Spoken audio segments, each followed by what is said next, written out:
All right, hello everyone, and peace of Christ to all of you. Today, our topic is very simple and need some listening. Always we hear, even in our churches, that Muhammad is descendant from Ishmael, and many naive who claim to be ministers in churches keep saying that those are descendant from Ishmael. The reason for this ignorance: there was a book written a long time ago, and that book claimed that the Arab are descendant from Ishmael. This is not biblical. This is not from the Bible. This is from one person who created this lie, and then the rest are just copy and paste. Copy and paste tradition is very well known, and sadly we as a Christians, we are the same as the Muslims. We copy paste too. This is not only the Muslims they do, even Christians they do. I'm wondering how many of us, when a priest he say that the Arab are descendant from Ishmael, how many of us ask him, where do you get this from? What is exactly the reference for this? Is that a biblical thing?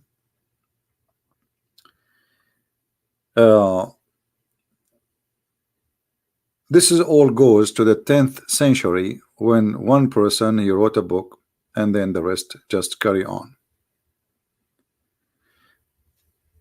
However,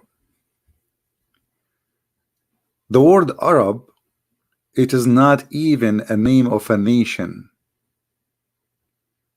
This is how ignorant and foolish a human being is.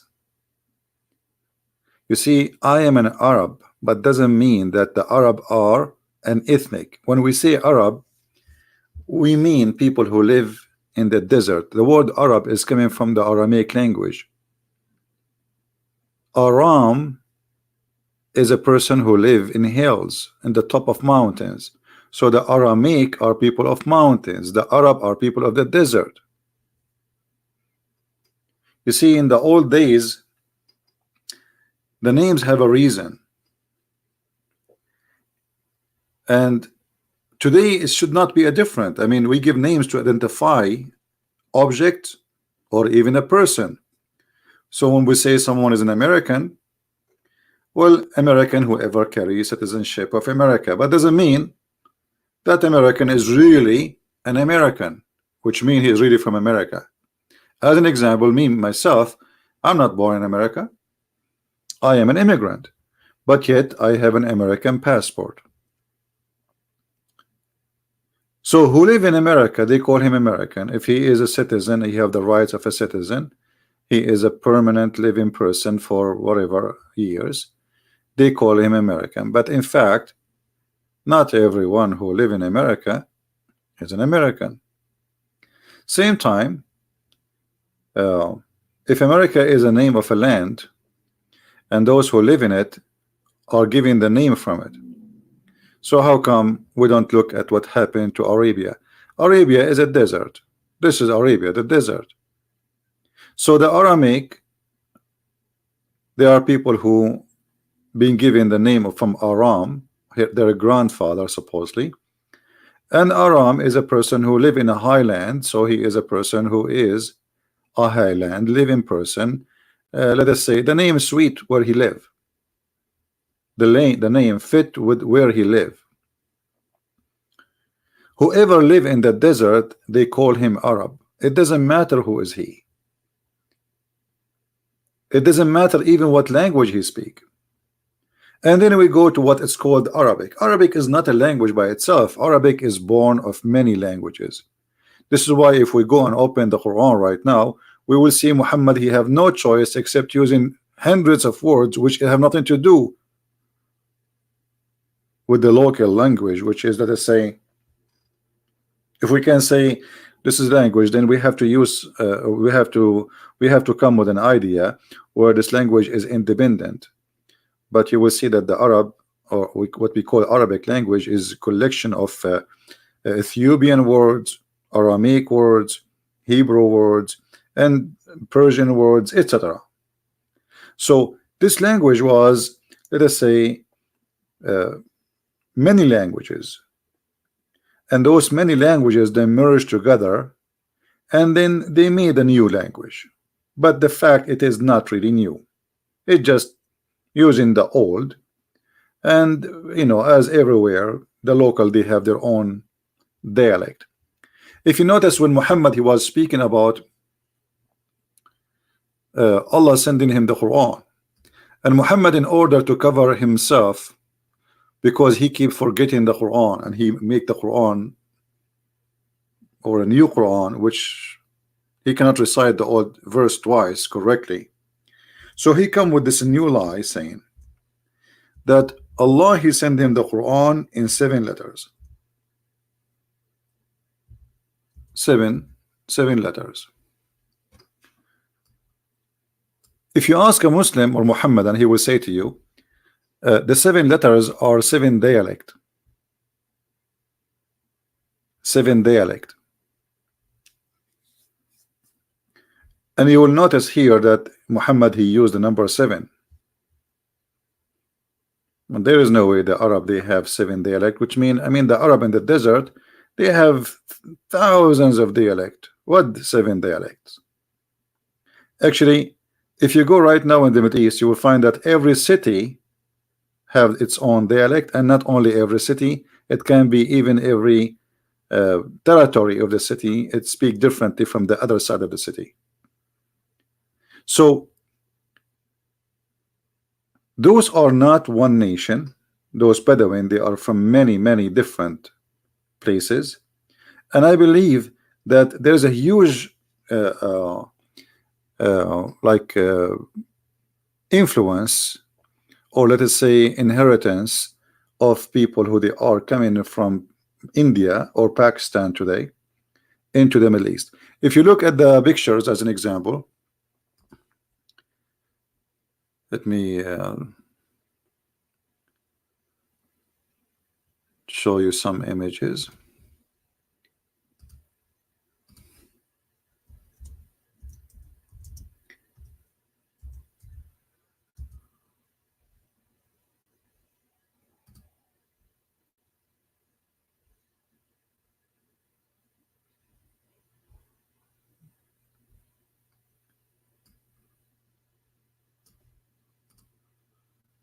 This is the Prince of Qatar today, the one who is ruling Qatar. If I say to you, this guy from Pakistan, you will believe me, right? If I say to you he is a Pakistani, none of you will object. Is that correct? None of you will say no, it can't be. Actually, he look 100% Pakistani. This is his father.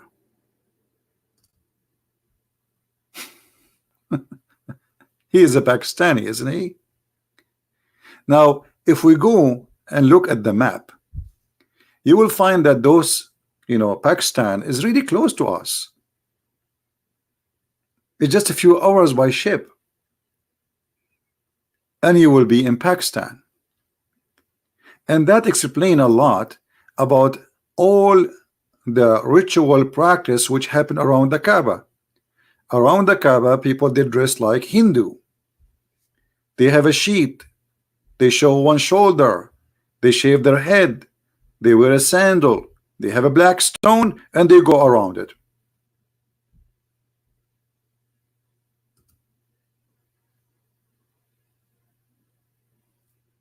You understand me?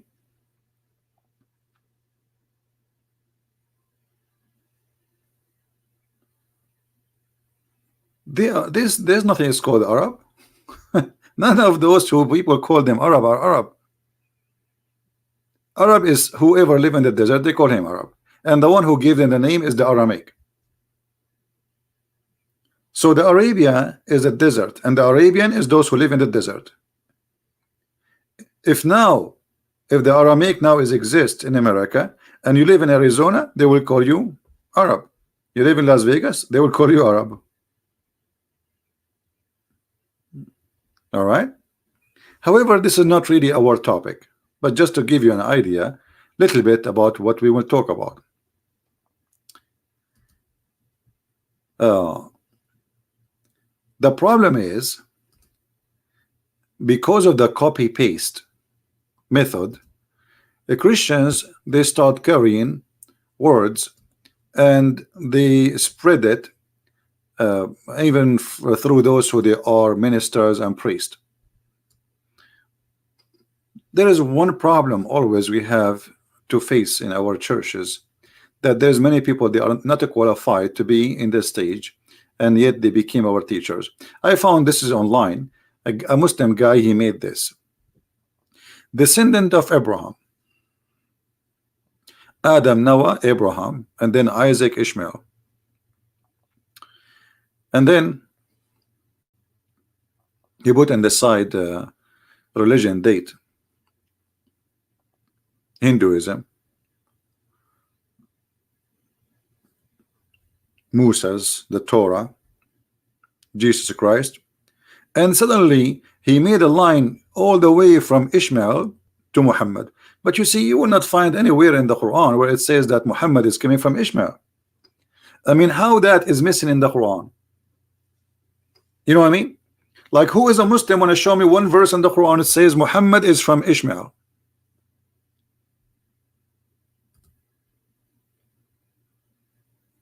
Any Muslim?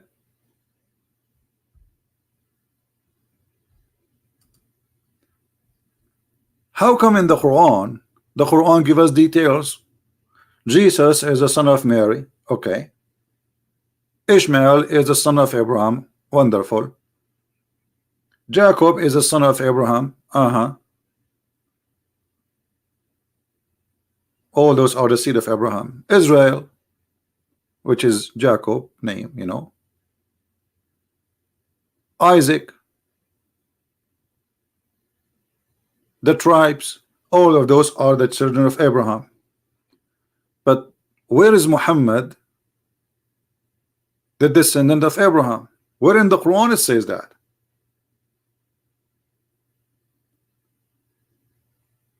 And here we need to ask ourselves a very simple question. If the Quran, the book of Muhammad itself, never says so,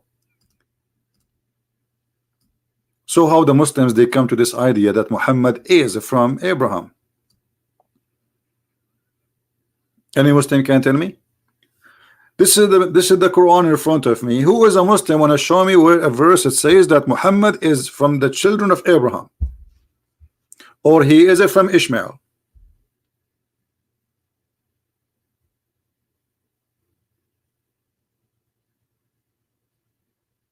Anyone?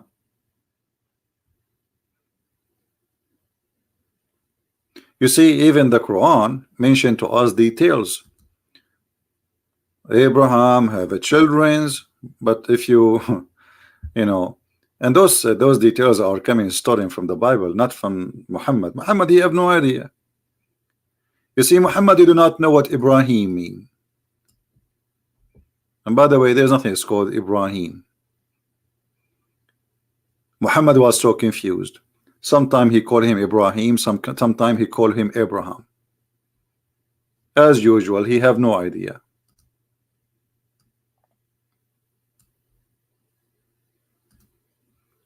And now in the Arabic Quran, in all print, they took all the words which was coming as Abraham and they make it Ibrahim. So now there's no one verse is saying Abraham and the other one saying Ibrahim. Now they made all the verses Ibrahim. But those who they are Muslim and they have you know, let us say knowledge, they knew that the Quran, in the original Quran, there was Abraham and there was Ibrahim. And if there is a Muslim would like to call me to prove it, I can, no problem, you know. Well, what we need is somebody who speak Arabic, and we will show you. So the Quran speak about Abraham, but he do not know who is Abraham. And how we know that Quran does not know who is Abraham? The Quran claimed that the guy, his name is Ibrahim, his father, his name is Azar.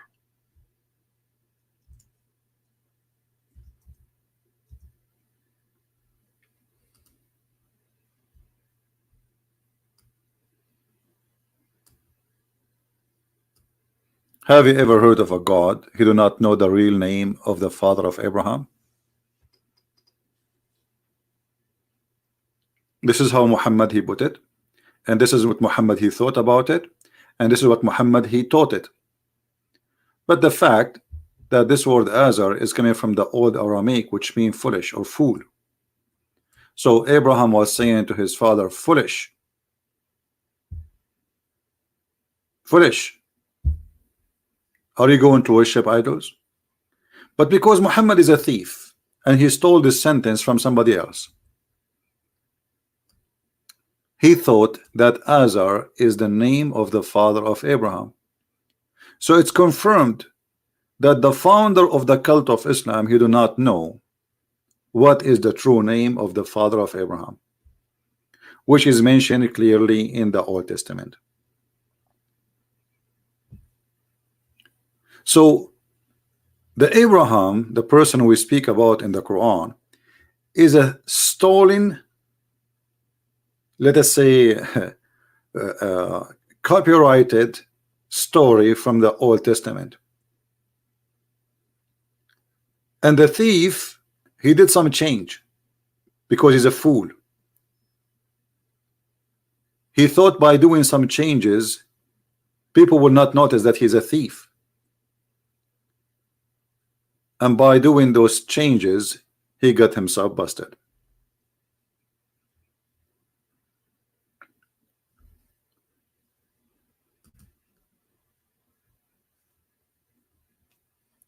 Anyone who is a Christian and he say to you that the Arab is from Ishmael, tell him, show us the verses in the Bible, please, where it says so.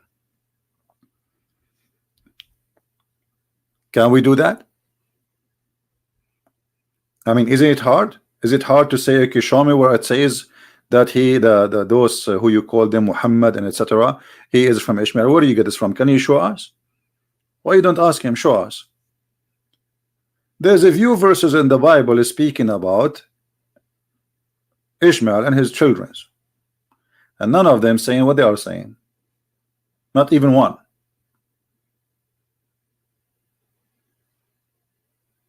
This is the copy-paste priest.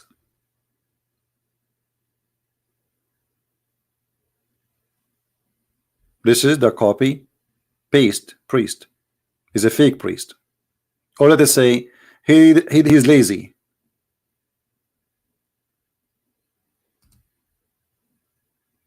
He decided not to study. He decided not to learn. He decided not to ask questions. He decided not to know.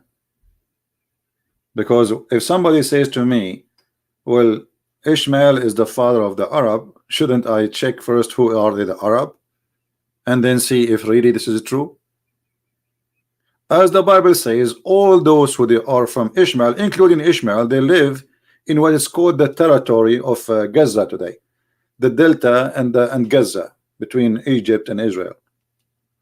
This is where he lived. And that's very normal, makes sense. Why? Because his mother is Hajar and she is Egyptian. Secondly, if you look at the names of the children of Ishmael, you will not find a single one is an Arabic name. To make it simple for you, I mean, why in the world I will not carry the name of my grandfather? Even now today I speak different language. I will make it simple for you. How many of you, their names today is John, but yet you are not a Jewish? I mean, you are not descendant from Israel. How many their names is Israel, but they are not descendant from Israel? How many their names is Ishmael? So why in the world the descendant of Ishmael, they stop using the names of their fathers?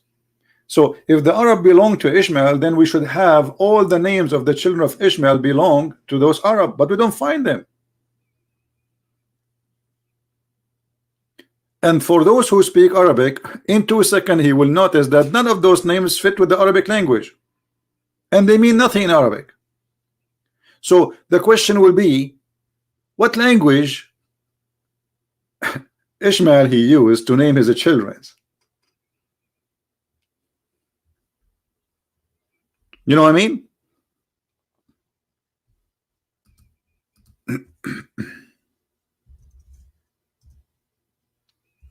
Do we have any Muslim listening?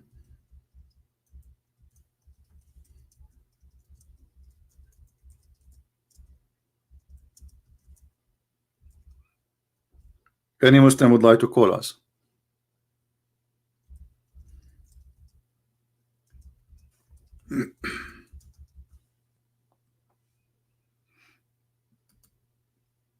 No Muslims?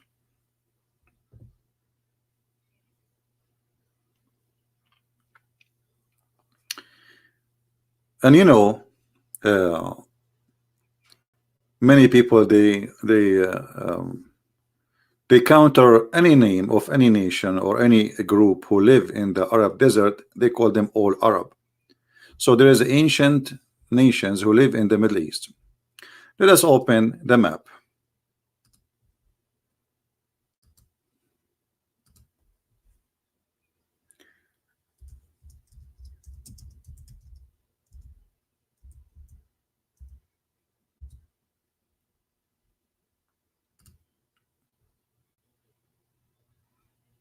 All right. This is the map.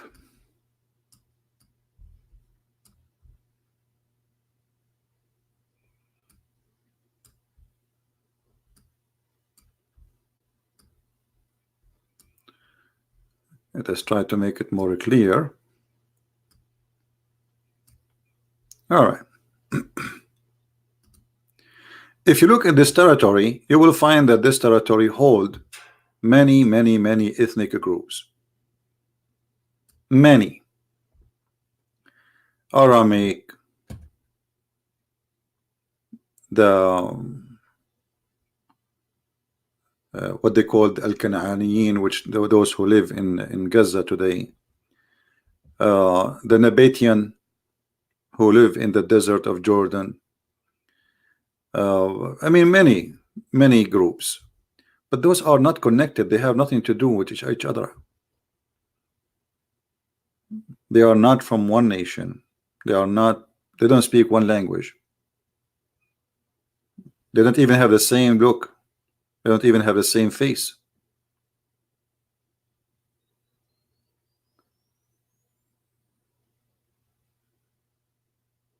And because of the invasion, many invasions happen in this land. I mean, this land never stopped having invasion since it exists. Before Alexander the Great and after Alexander the Great, nothing changed. So you will find that the look of those people are very between them. Some they have blue eyes, some they have green eyes, some they have dark skin. When we say dark, does not mean black, but darker. Some they have big nose, some they have tiny nose, some they have you know, I mean, like if you go right now in Turkey, the Turkish are coming from the Mongolian, and the Mongolian, all of us, we knew that they are Asian.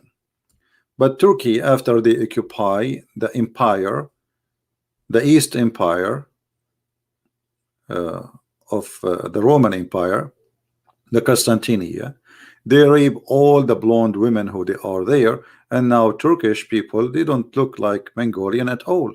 They look like almost European, and actually there's a lot of them, they are totally blonde. So this is a land nobody can claim to belong to any ethnic group unless he is from certain established group like the Abrahamic. And the Abrahamic themselves are not one ethnic. They are like, let us say, groups of ethnic, but all of them, they belong to Aram. Like they are old, let us say, a civilization of the Abrahamic destroyed, then a new civilization are born of the Abrahamic from their children. So we can say they are connected, but they are different at the same time. So now, you know, if you go and study the Bible carefully, you will find that the children of Ishmael, all of them, they came and live in this territory. Let us draw a line, you know, so people can see with us what we are talking about. We can say, generally speaking, that they live in this area.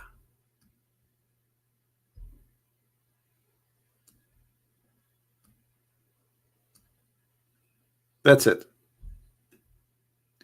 They did not go anywhere, and obviously the mother Hajar herself, she is from there. This is why she came back to where they belong. Abraham, he sent his wife, he said to her, you are free to go anywhere you want, and she went out with her son. And it's very normal for a woman to go back where she is coming from, and she is an Egyptian, and the Bible says that clearly. And this is Egypt here. This is the border of Egypt. Cairo is less than maybe 200 miles away.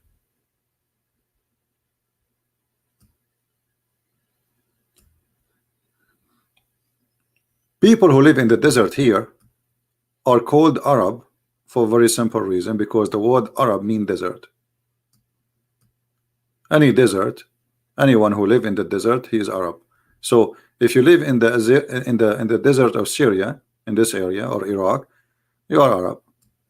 If you live in the desert of Saudi Arabia, you are Arab.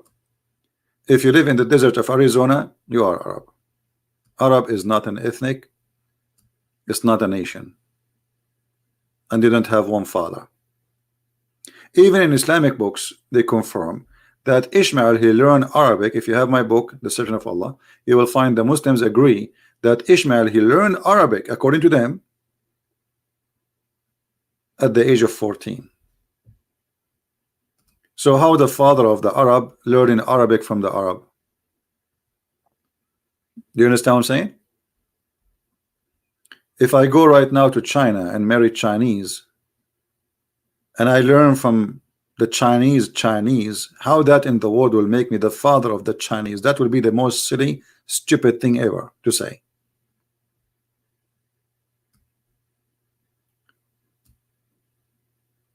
Always the son belonged to his father. So if Ishmael is from Abraham,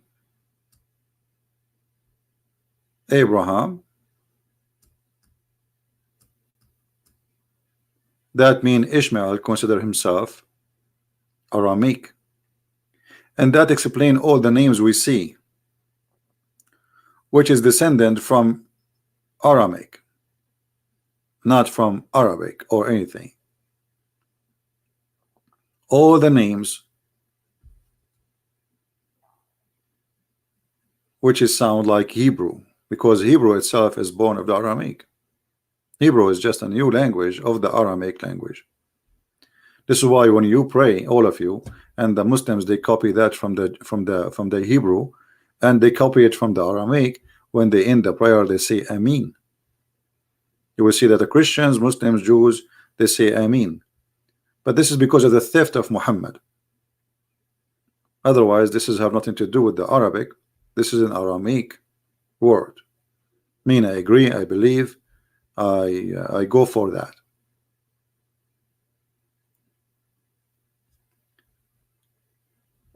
Additional to all of this, not only the Arab, they are not one nation, and there's nothing is called Arab as a nation. And Ishmael, his children have nothing to do with the Arab. Remember that Moses in the Bible, he did marry a Bedouin woman. Moses, I never heard of priest saying that Moses is the father of the Arab. I mean, let us say for the sake of argument, somebody will say that Ishmael, he married an Arabian woman. Okay, well, Moses married an Arabian woman, desert woman. We told you that the word Arabian mean desert, Bedouin. This is what Arabian mean, a Bedouin person. You see, if you go to the Quran, if you go to the yellow pages of Muhammad, you will find the following. The Quran called the Bedouin Arab.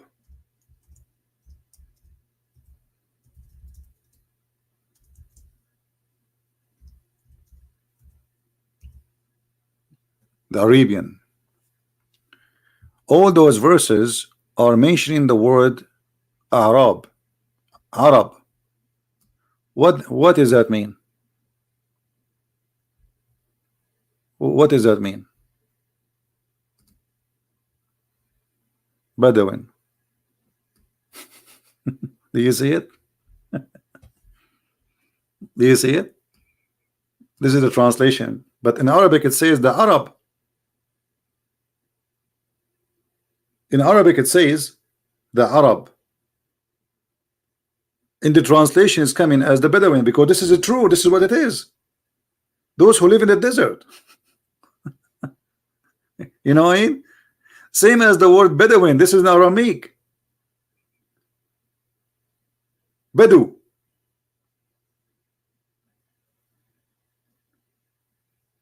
Everything you see in front of you is born of the Aramaic. Even this language here in front of us, with the letters, with the way it is written, this is Aramaic. This is, you know, like the font changed, etc. But it's still, it's in the origin of it. It's Aramaic. This is a new way, by the way, to write Arabic. I mean, this is not what this is not the way the Arabic was in the time of Muhammad. In the time of Muhammad, it was almost 80–90% of it written like Aramaic. And if you look at those numbers we see in front of us, those are Aramaic. The numbers you use today, like in English, you know, 1 2 3 4 5 6, this is the alphabet, and it is numbers in the same time. Aramaic are the most interesting, smart, intelligent nation ever exist in history. The word Europe is Aramaic. The word Africa is Aramaic.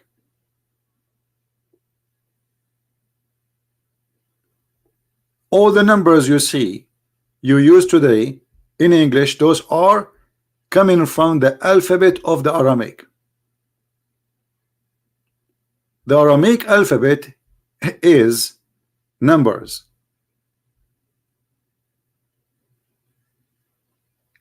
Maybe we should make a, let us see.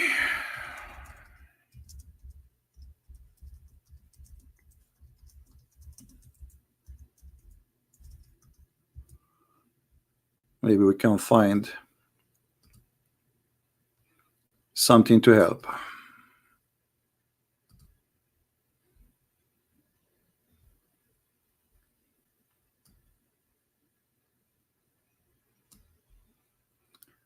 All right. But maybe not too much clear, but you see, this is the alphabet you are using today. The numbers you are using today are the alphabet of the Aramaic.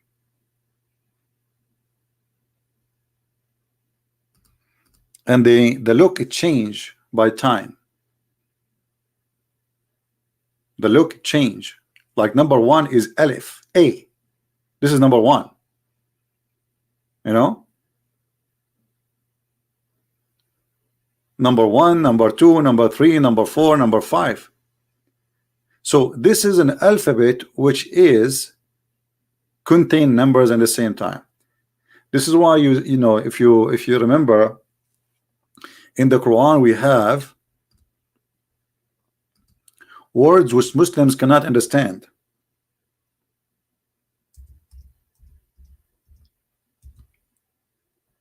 Kahayas, chapter 19, verse number 1. If you ask Muslims what this is mean, kaf, ha, ya, ain, sad. In fact, it doesn't say that in the Quran. It doesn't say kaf, ha, ya. That's silly. It's one word, as you see here. It is just one word. Kahayas. What does that mean? They don't know. Allah knows best. And they start guessing. Everyone give you his own guessing. Kahayas simply is collection of Aramaic numbers, which is alphabet, which is equal to numbers, which will give you a sentence. I mentioned to you before that Kahayas is a biblical sentence.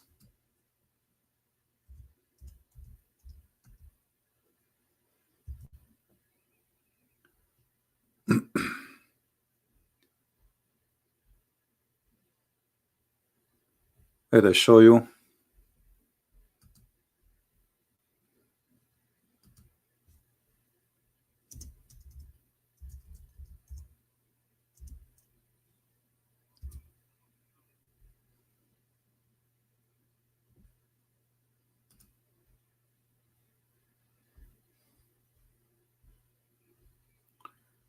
All right.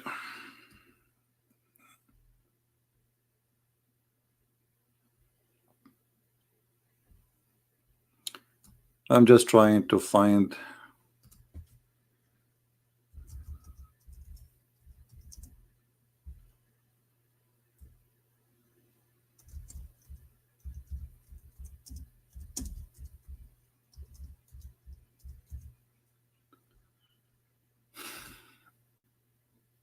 Here we go. We found something to help.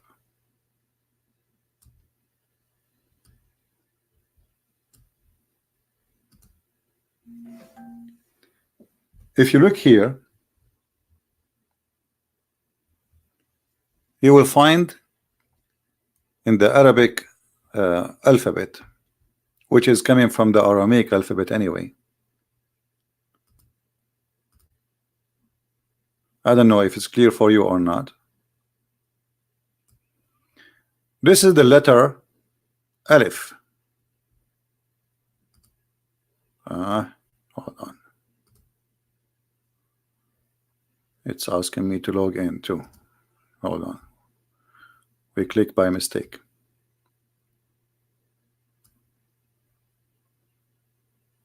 Let me take a snapshot, so because each time I click in it, it's asking me to go and log in. It's an image in Google, you know. All right, take selfie.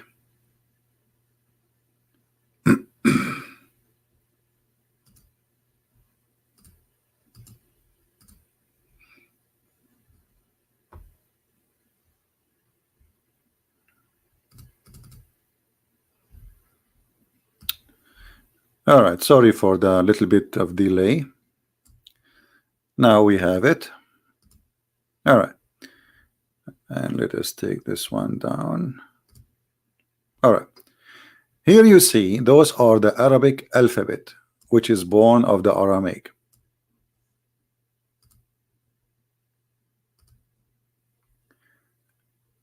Letter A is equal to 1, letter B equal to 2, etc. So like you go by the alphabet, and you will notice with me that this is how to explain to you how this thing work, because maybe some of you will be confused why the letter here is equal to 1000. What does that mean? So from the letter 1 to the letter 10, yeah, the numbers are equal to its position by order. So letter A is equal to 1, letter B is equal to 2, letter J is equal to 3, etc. And then the last letter in the number 10, the letter number 10, yeah, is equal to 10. Then right that after that, the letter number 11 will be double of the previous number before it. So letter number K or K is equal to 20, which means we add just 10 to every number to follow. So now L is equal to 30, M is equal to 40, etc. until we arrive to the letter number 20. And then the number will be double to the previous. You know what I mean? So this is the letter here. You will notice here right away it says 100. Qa is equal to 100. Letter after it is equal to 200. Letter after it is equal to 300, etc. until we arrive to 1000. Okay, what does that mean exactly? If we go back to Kahayas, we can take those numbers and we will see what they are equal for. As you see here, Ka is equal to 20.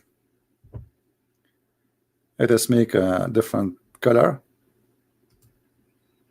This is letter K equal to 20. Now, where is the letter H? Letter H is number 5. Where is the letter Ya? Is equal to 10. Where is the letter A?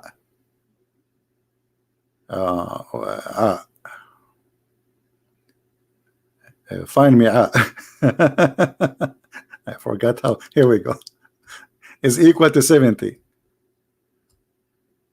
And then the last letter is Sod or Sa. All right, and this is Sa. So if we calculate those letters together, the total will be a number which is equal to the sentence, which is saying, actually, let us show it to you in the screen so you can understand it better. I will put the letters next to each other. Give me a second.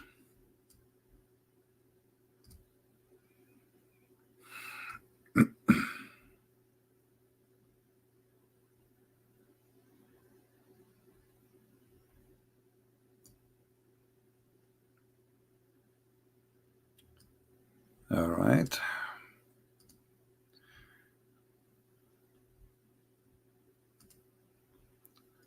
This is the word kahayas equal, K is equal to 20, Ha is equal to 5, 10 is equal to 10. Sorry, Ya is equal to 10, A is equal to 70, and then Sa is equal to 90. Total is 195. The word the Messiah by letters is equal 1 plus 30 plus 40 plus 60 plus 10 plus 8, and every number is equal to what? To the alphabet, to the letters. This is the word al-Masih, equal to 149. Kahayas is equal to 195. The word Ilahi, which means my God, is equal to 1 plus 30 plus 5 plus 10, 46. Kahayas mean al-Masihu Ilahi, which means the Messiah is my God, 195.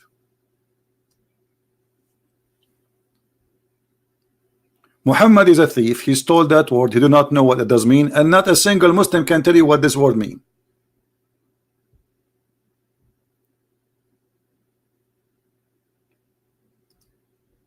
Because simply it is not a word.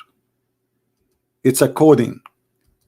The Aramaic, they used to use coding, especially after Christianity spread between them. So the Roman, they start discriminating. Anyone who follow Christianity will be killed. So if somebody want to say to somebody, the Messiah is my God, he will say Kahayas. The Roman, if he speak Aramaic, still he will not know what he's saying. What does that mean? If somebody wrote a letter to somebody, he will not be able to read it, because what does it mean? It means nothing. Which language is that?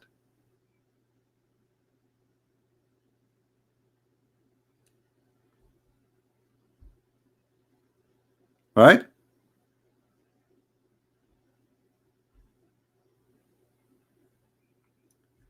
And there is something very important we need to remember about this Kahayas. Where we find the word Kahayas, anyone remember? Just to show you that this is about the Messiah. It's very clear. If we go to Kahayas, you will find that this is in the chapter of Mary. You see it?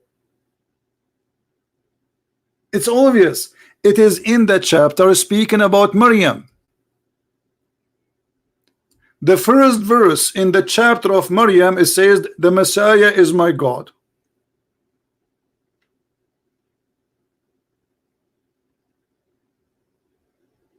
Do you see it?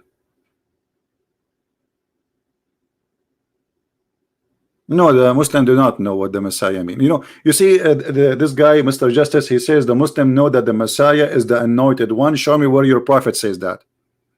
Show me where your Quran says that. You are getting this from the Bible, from the Christians? Where do you get this from? So, a clear evidence. And then, oh, actually everything in front of us is making it clear that This is about the religion of the Jews, and this is about the belief of the Jews, and this is about the God of the Jews. I told you 1,000,000 times that the names in the Quran, all of it belong to the God of the Jews. When a Muslim he say Ishmael, do a Muslim knows who is a Muslim when I tell us what Ishmael mean? They don't know. The second you say Ishmael, you are speaking about the God of the Jews. What his name? What they call him? All those names belong to the God of the Jews, the God of Moses. When you say Israel, Israel, Ishmael, even Abraham, Zechariah,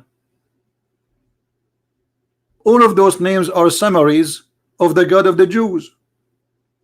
So every single page in this Quran proving to us that Muhammad is a thief and he stole names from the Bible. He do not know what they mean. No, I'm talking about names which are in the Quran, not different names. And this is what happened here. Kahiyas, Muhammad, he took it, you do not know what it means. You go to interpretation, every Muslim he give you his own. They start like predicting. Maybe ka mean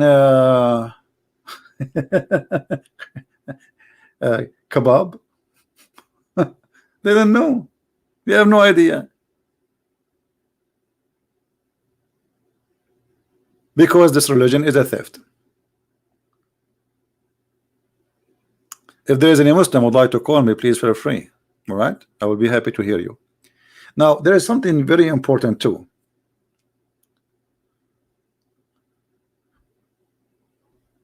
Do you know what Jesus said even to the Jews who they are real descendant from Abraham? Anyone remember?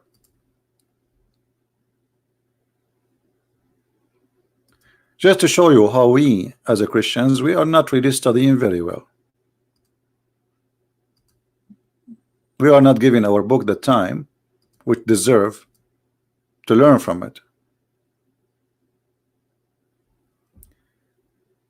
If we go in the Bible, let us see. Give me a second, please.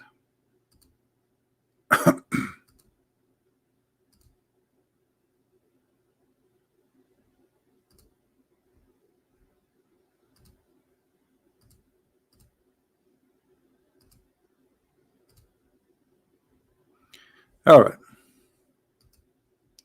If we go to the book of John, the Bible, according to our beloved disciple John, when the Messiah he went and he spoke, he was speaking to the Jews. The one who around him is the Jews. The Jews, they said to him, and they keep repeating to him, we are the seeds of Abraham. We are what? We are the children of Abraham. They are proud.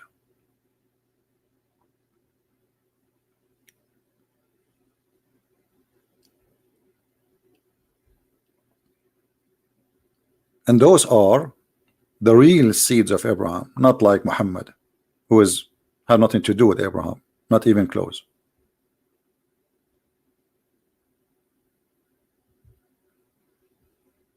They said to him,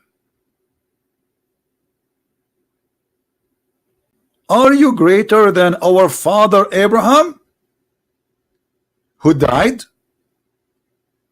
and the prophets who have died? Because the Messiah, he said, whoever keeps my words shall never see death. So they were wondering how that can be. what this person is talking about. Are you greater than our father Abraham?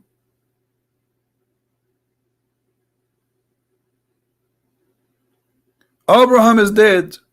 The prophet are dead. And are you saying whoever keeps my word shall never taste death?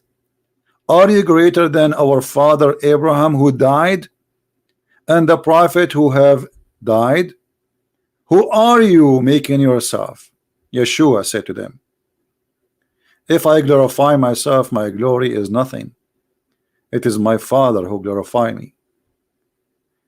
He of whom you say he is our God, and you do not know him, but I know him. And if I had said that I do not know him, I myself would have been a liar like you. But I do know him, and I keep his words. Abraham, your father, desired to see my day, and he saw it, and he rejoiced. The Jews, they were saying to him, you are not 50 years old, and you have seen Abraham? Yeshua said to them, timeless truth I speak to you. Before Abraham, I am exist. I am the living God.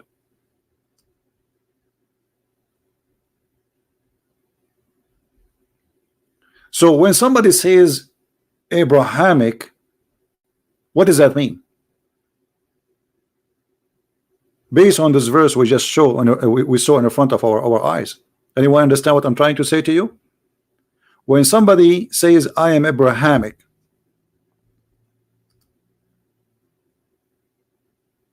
no screen, I apologize, sorry, hold on, it's my fault. It's all right, no problem. I mean, the book of John, you know, the book of John, you can open it from your side. So when somebody says I am Abrahamic, what does that mean exactly? Based on the verse we are showing you. I did not open Skype yet, I will open it soon. Anyone knows what I'm trying to say to you?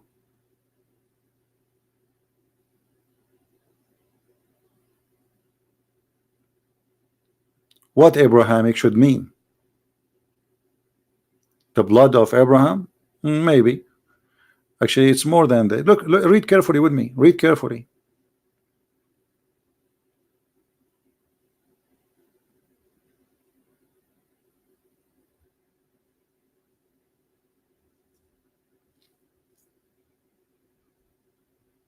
Anyone can help me? Believe in Jesus, exactly. To be Abrahamic is to be as Abraham. He rejoiced when he saw the day of Jesus.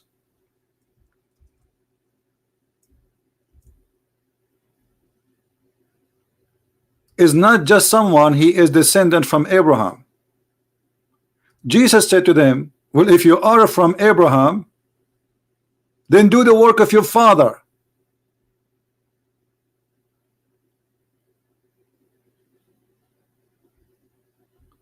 The answer, they said to him, Abraham is our father. Yeshua, he said to them, if you were children of Abraham, you would have been doing the work of Abraham. And what Abraham he did? He rejoiced by seeing Jesus. Do you understand?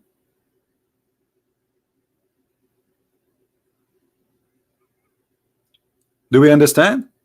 So this is the biblical teaching about the seeds of Abraham. The seed of Abraham is not somebody is born of Abraham, is somebody believe in the God of Abraham, which is the Messiah, the Jesus the Christ. And who is the one who's saying that? This is the Messiah himself. This is not a priest. Don't follow a priest. Don't follow foolishness. This is the Messiah, the Lord himself. He says to the Jews who they are really from the seeds of Abraham. They are not making it out. They are not fabricating. They are not lying. They are saying, yes, Abraham is our father. He is our great father. And yet Jesus saying to them, well, if you are of Abraham, then you do the work of Abraham. Obviously you are not. So according to the Messiah, the one who considered to be from Abraham is the one who rejoice for the name of the Messiah, as he said here, Abraham your father desired to see me, to see my day, and he saw it and he rejoiced, which means he worshiped Jesus. He prayed to Jesus and he accepted the Messiah as God.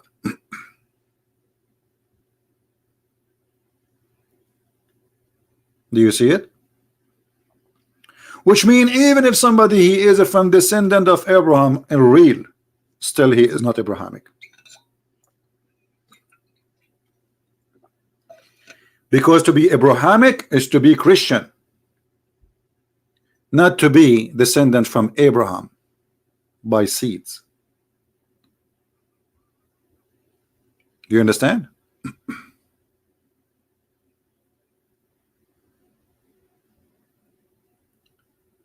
And if the Messiah himself did not accept the Jews to be calling himself Abrahamic, I mean, who else can claim to be Abrahamic? And from this we understand that Abraham was a Christian. Correct?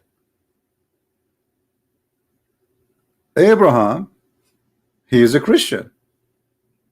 He is not Abrahamic. He is just a Christian like us. What Abrahamic mean? Following, believing in the same God of Abraham. Well, this is the God of Abraham, the Messiah. Abraham, your father, he desired to see my day. And when he saw it, and we know the Old Testament speak about God, the Lord, he came to Abraham as a man in the flesh. And the Muslim, they say to you, where in the Old Testament it says that God became as a man. And you will see here the Messiah said, before Abraham would exist, I am the living God. And yet they say to you, where Jesus says, I'm God.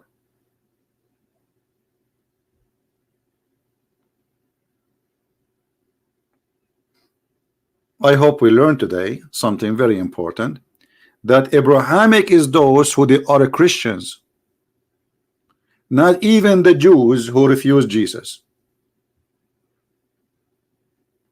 Do we understand? For Abraham himself is a Christian.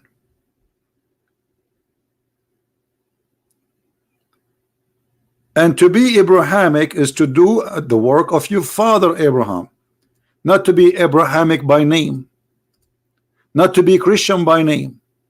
This is why the Lord, he said, many they will say to me, Lord, Lord. And then he will say to them, depart from me, I do not know you. Go away. Who are you? Not everyone says to me, Lord, Lord, will enter the kingdom of my Father, but the one who do his will. So you call yourself Abrahamic, you call yourself a Christian, you call yourself worshiping the true God, call yourself whatever you want. From their fruits, you will know them.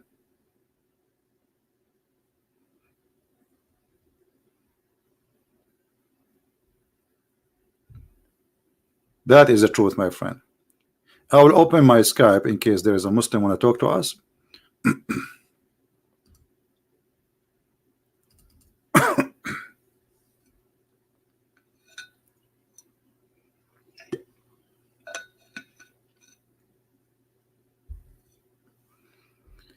All right, we are logging in.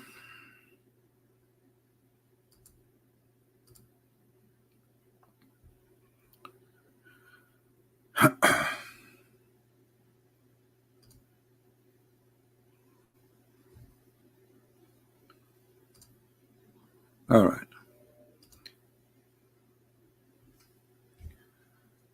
Call me, please. The Muslim who said he want to talk. I just send you a text message.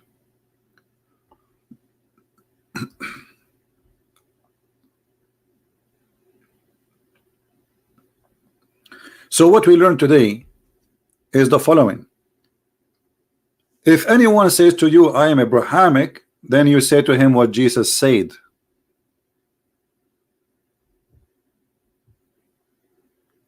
You answer him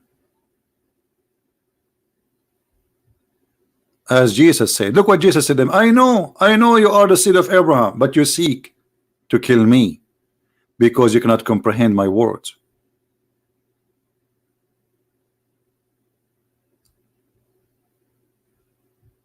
They said Abraham is our father. He said, if you are children of Abraham. But he just said to them, you are children of Abraham. I know. So he is saying to them, if you were truly, not by seed only, because children of somebody is somebody is being proud of that person, of what are you proud about Abraham? What he did exactly is about believing in the true God. That's all. This is the only thing you can be proud about Abraham. Otherwise, Abraham is the same as any other man. So if you were of the children of Abraham, then you do the work of Abraham. Did Muhammad do the work of Abraham? Did Muhammad teach the teaching of Abraham? Let us see this Muhammadan, what he want to say to us.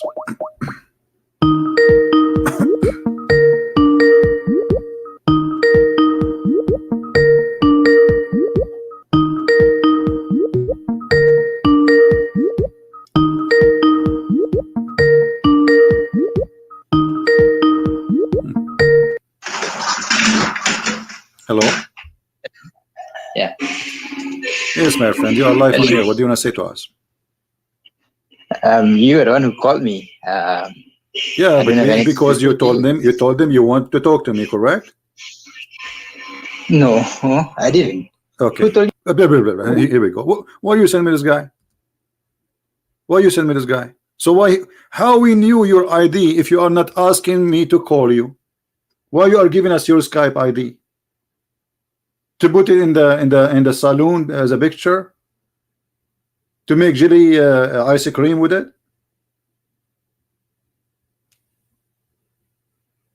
So you are posting your ID for us in Skype to call you, or to just to say hello? What is that? What a drama.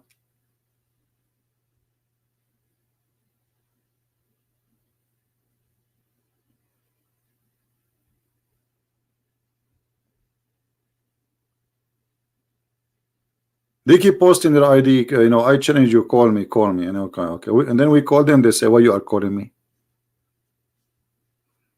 Do we have any Muslim would like to call us?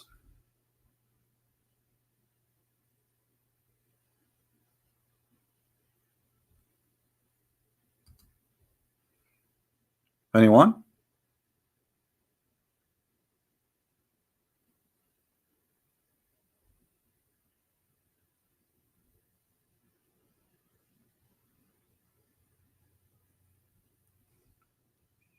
Any Muslim would like to call us? Mayday, Mayday.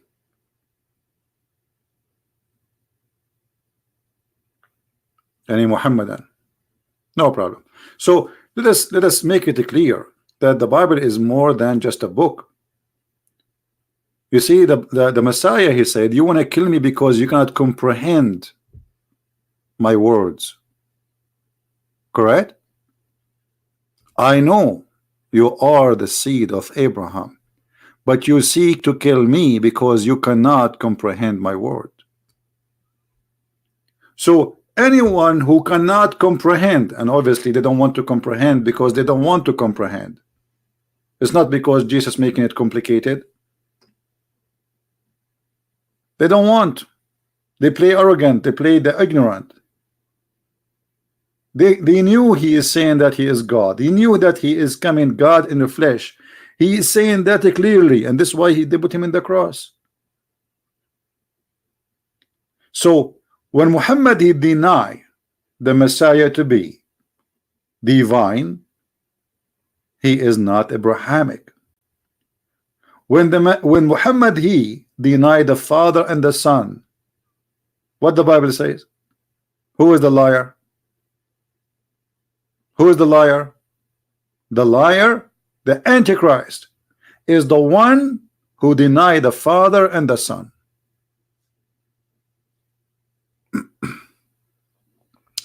Mr. Light, please don't use those language in Arabic. There's no need for Ibn Jazma, and what does that mean? I mean, come on.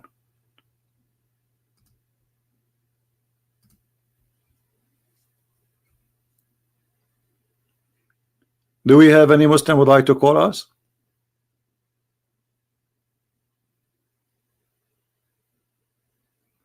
Don't use a bad language, and don't, be mature. Don't speak like Muslims. I will block you.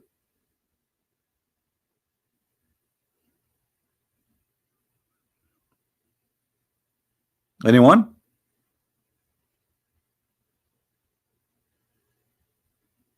Who is a Muslim? He is proud about his religion. You see, the Muslim, they keep saying to us, we are people who believe in one God. Okay, who's your God? You don't even know the name of your God. I never saw one Muslim he knew what his God name is. And I can prove it to you right now. Who is a Muslim when I tell us the name of his God? They don't know.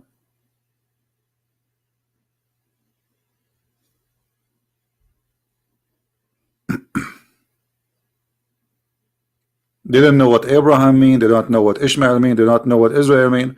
And not only that, you know, if you go in the Quran, I mean, this Quran is really funny. Just to give you an example.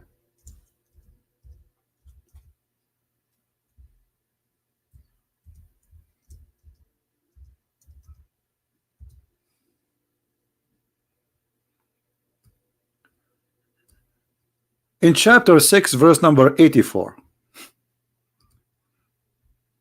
This is a hilarious book. And we gave him who? Abraham. Okay, we gave him who? We gave him Isaac and Jacob. Okay, where is Ishmael? What happened?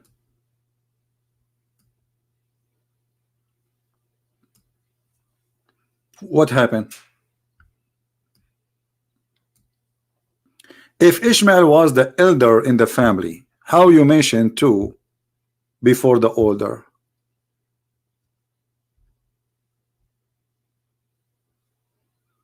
You know what I mean? And then look at this mixing.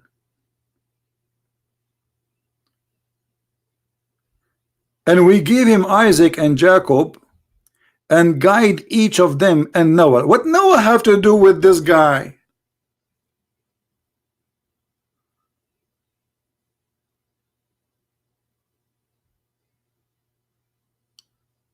How Noah story jump in this verse? We are talking about Isaac and Jacob and Abraham, and Noah we guided before, and then he go all the way back, and then suddenly he go to the middle, and from his offspring David. What? Why you put Noah here?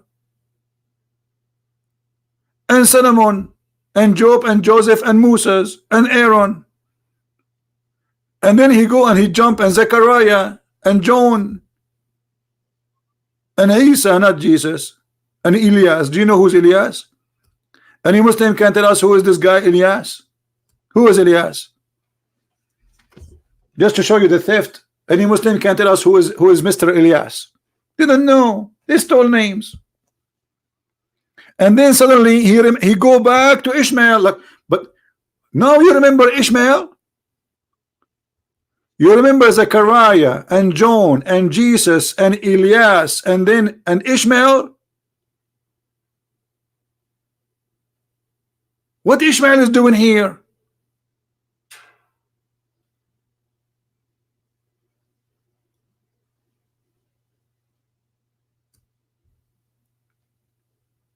Is that in order? I mean, is Ishmael is the brother of Elijah or something, or Jonah?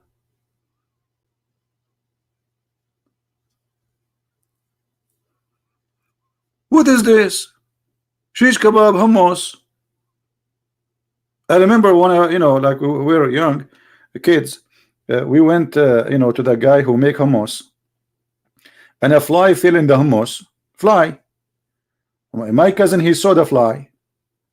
He told him, the fly, there's a fly here. The guy, he keep moving the thing to smash the hummus, and he says, where it is? It's gone in the hummus.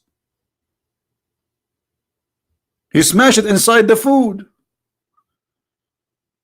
And this is what the Muhammadi do. He put Ishmael in the hummus.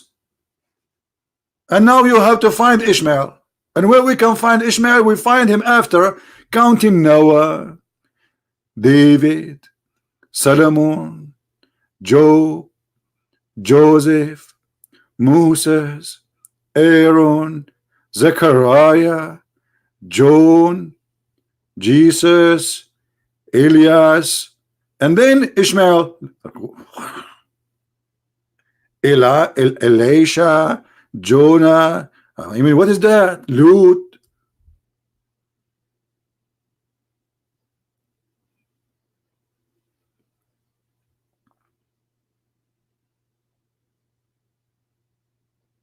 This is what happened when you have a fake prophet. And now, if we ask a Muslim,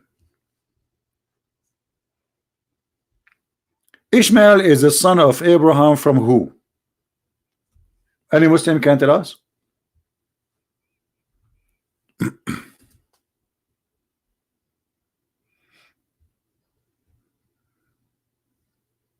Anyone?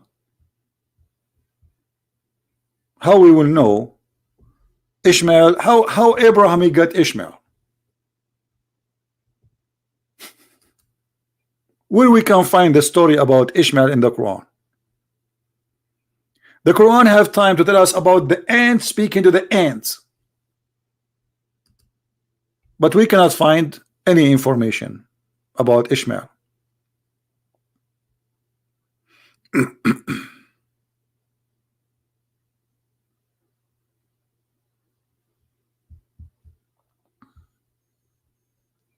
Any Muslim can tell us where we can find? How we can find who is the mother of Ishmael?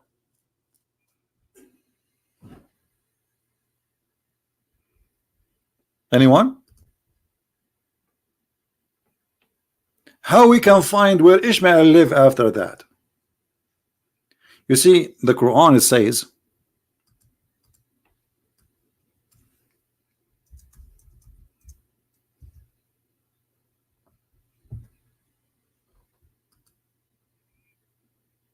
and remember when we made the house a place of reward for mankind and sanctuary, take the venue of a prayer from Abraham's station. Okay, Muslims, how we will find where Abraham's station is located, where it is? Here we go. We have the Quran in front of us. How we will know what is this station? Is that the house he built in Israel? Or this is the house which you Muslims go around? How we will know what house? Do you know that all the cities in Israel today, which is called Beit, this is what the word here in Arabic here it says Beit. This is Abrahamic. Beit. See, I told you Arabic is not Arabic. There's nothing it's called Arabic. Beit. Beit is mean house. Bethlehem. The house of a bread. Yeah. I mean, there is tons of Beit. If you go and search right now, if you search right now in Israel about how many towns their names start with Beit, which mean every one of those they have a temple. Beit. So Abraham, he built a Beit. Where is this Beit is located? Any Muslim can help us? The Muslim, they say to us, it is the Kaaba. But hold on, look at this. Make this a secure town. It doesn't say, by the way, this. It says in Arabic, اجعل هذا بلدا آمنا. So it's a city. It's not just Abraham and Ishmael alone. There's people there. Secure this country. Secure this cities. Baladan, actually, baladan make more of a a place of busy, crowded place, like a country. So we say, like in Arabic, Biladu Sham, country which is full of cities and towns. So Abraham saying secure the towns. Which town?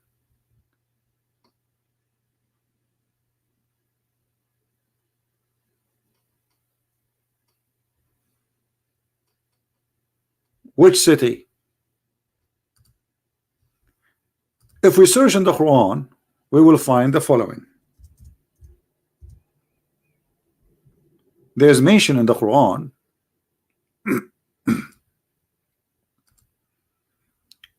once for the city of Mecca in this verse.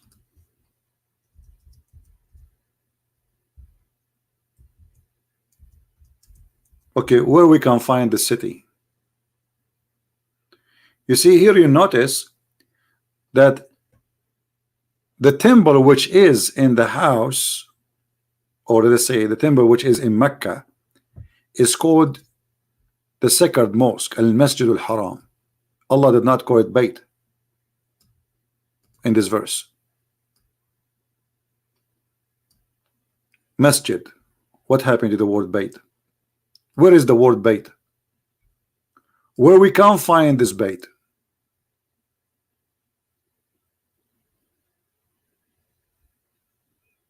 Any Muslim?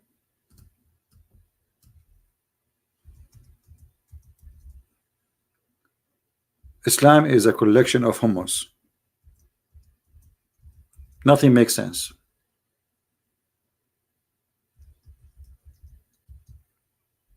Nothing absolutely makes sense. You have to be a genius to collect the dots and make an image, because this is not a book. This is a collection of tale stories written long after Muhammad.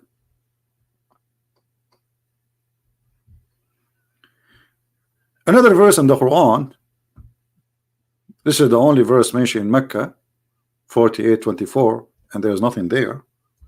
Then we find this in chapter 3, verse number 96. Look at this. It says, indeed the first house to be set up for mankind is the one at Bakkah.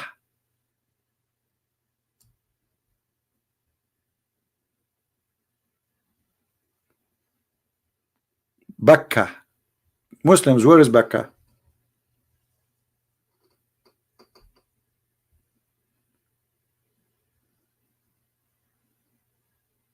Is that where the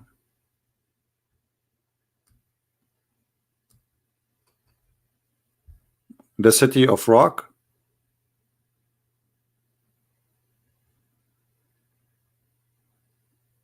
The Betra?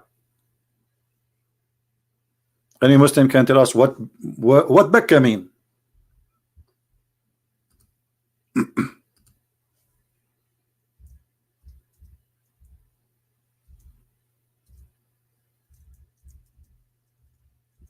Any Muslim?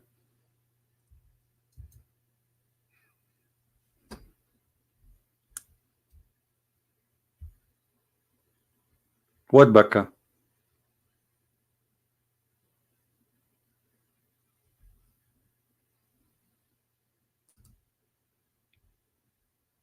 Who is a Muslim have an answer? No, actually, I don't believe that this is really the Bakkah is the one in Petra, you know, but there is some they have their own theory, believe this is Bakkah. I have different theory. You see,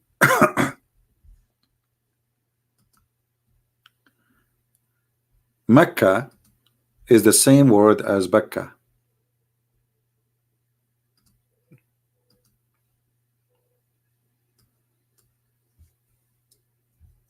Mecca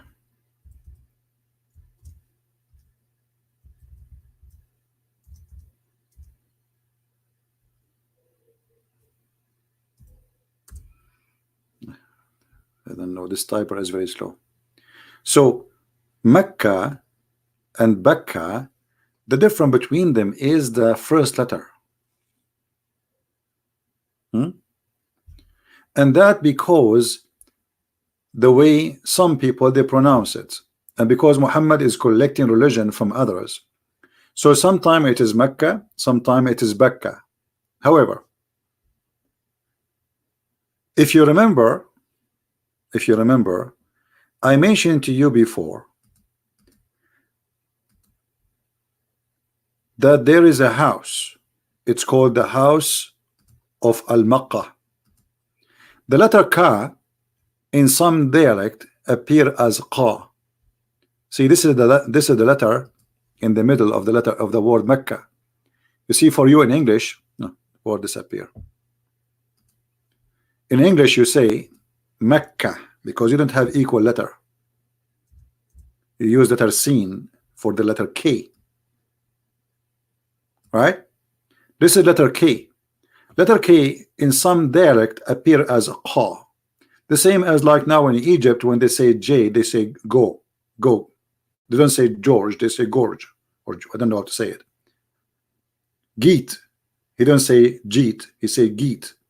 So Ka in some dialect is Qa.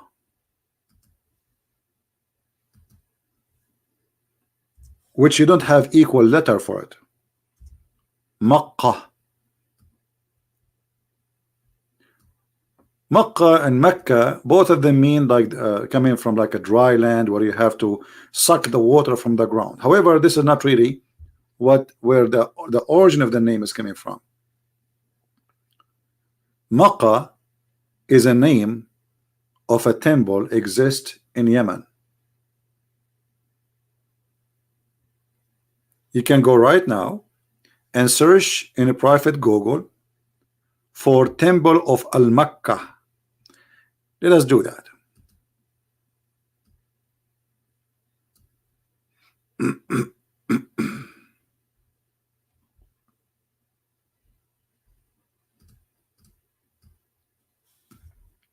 Temple of Al-Makkah.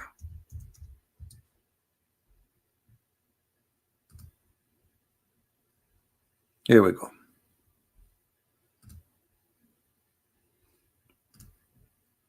Give me a second, I will put it for you.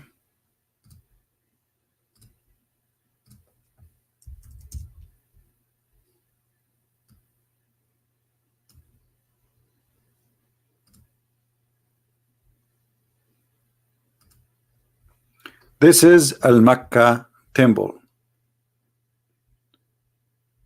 Al-Makkah. You see? Al-Makkah, I told you before that Al mean God, right? So God of Al-Makkah. Al-Makkah is the name of the temple of the moon god, which is built, it's an ancient temple, exists in Yemen.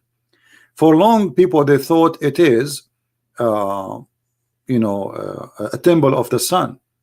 But then later they discover, after they were able to understand the language, which is not Arabic, and this is telling us that when they say that the people of Yemen, they are the origin of the Arab, this is a lie, because all ancient inscribed exist in Yemen. None of it is Arabic and have nothing to do in Arabic.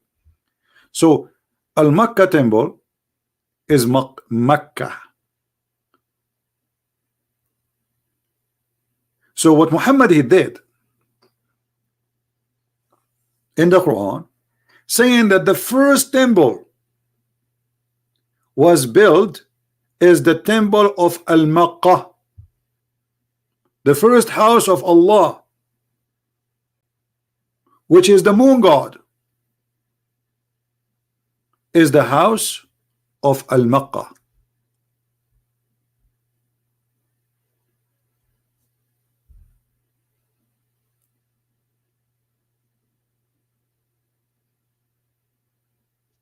Are we learning?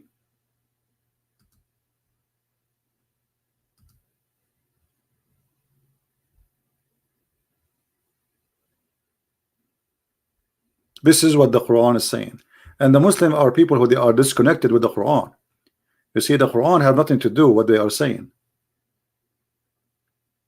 There's 90% of things Muslims today believe in is not exist in the Quran as they believe.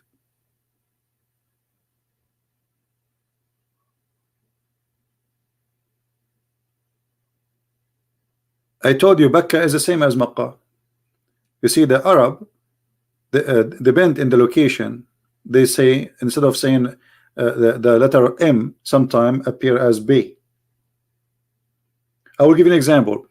We Arab, we say Yeshua to Yeshua.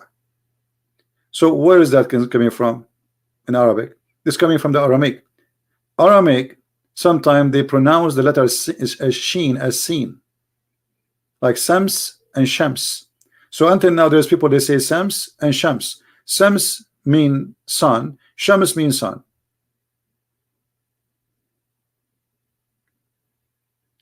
Al-Makkah is the temple of the moon god. It's not the Kaaba they have today.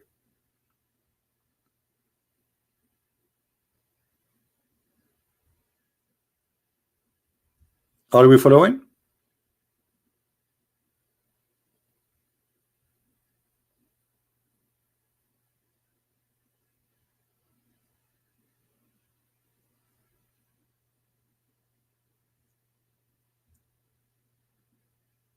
This is what the Quran comes from. And this is the first house of worship built for Allah, the moon god. And this is true.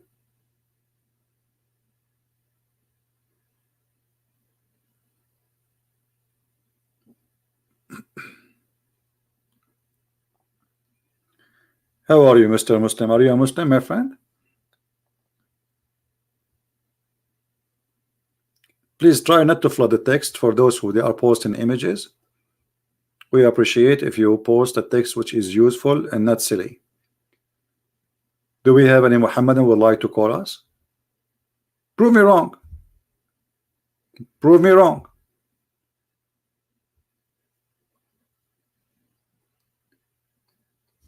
Mecca today is a counterfeit of the temple of Al-Makkah.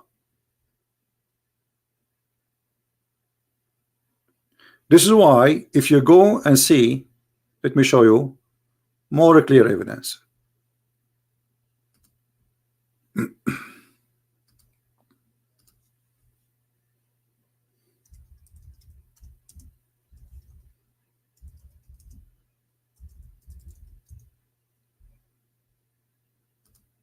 All right.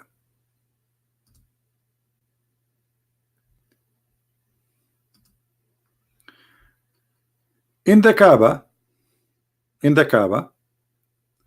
there's a corner. Let us show you. Look at this pagan cult. Look how they want to kiss it, they want to touch it. You know, this is called the Yemeni corner. The Yemen corner. Why it's called Yemen?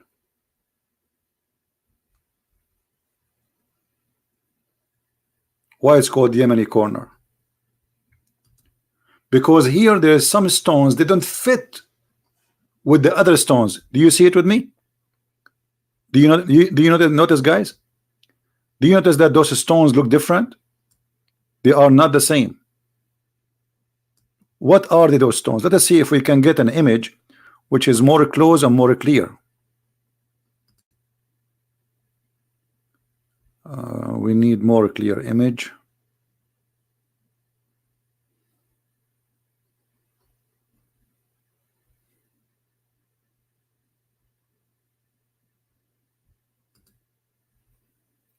Those are stones were taken from the temple of Al-Makkah.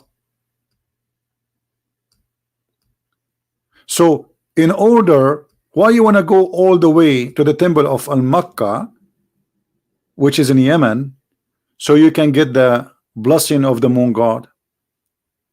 We brought you some stones from there. You touch them as if you were in the temple of Al-Makkah.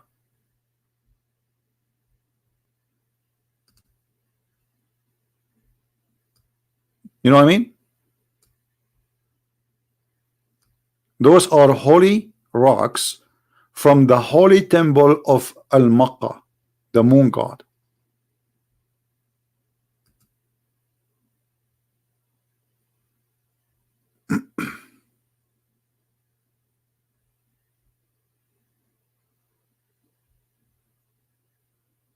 Any Muslim would like to prove me wrong?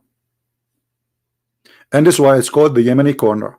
Now look, let us see what Muhammad he said about the Yemeni corner. Is the Yemeni corner something special in Islam? Why the Muslims are coming to it to touch it? Look at this.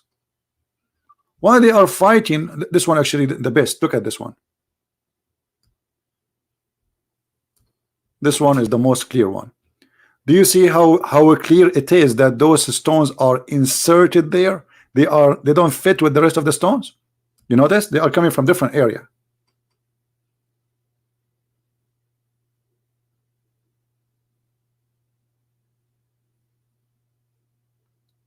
What Muhammad he said about these stones, anyone remember? No, they are not really totally black. They are different. You see, the stones of the Kaaba are totally black because they are a volcano stones. Those are different. What Muhammad he said about those stones? The Kaaba, the reason they cover it because there is a guy who went to different areas supposedly, and he learned that the pagan in different area they cover their gods. So he decided to do the same for the Kaaba. This is what they claim. I don't know, but it might be way more deeper. But I cannot confirm unless I have reference. What Muhammad he said, forgive sin. Thank you. Who is the one who said that? Who is the one said forgive sin? Sahih Christian, how are you, my brother? Sahih Christian, guys. This guy, I know him. I don't know, 15 years, maybe more, maybe 18 years. I'm not sure. He's a wonderful buddy. He's a wonderful Christian. God bless you and your family, my friend.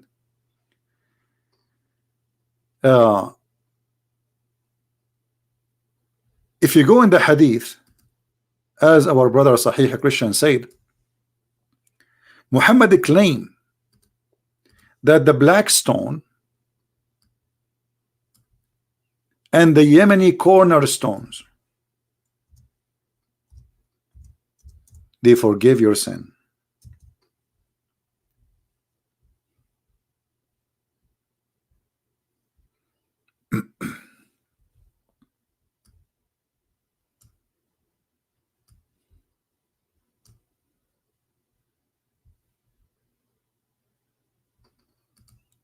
Do you see it? A man he said to Abu Abdul Rahman, "Oh Abu Abdul Rahman, why do I only see you touching those two corners?" Which corners? The Blackstone corner and the Yemen corner. He said, I heard the Messenger of Allah saying, touching them erases the sin. And I heard him say, whoever go around them 7 times, it's like freeing slave.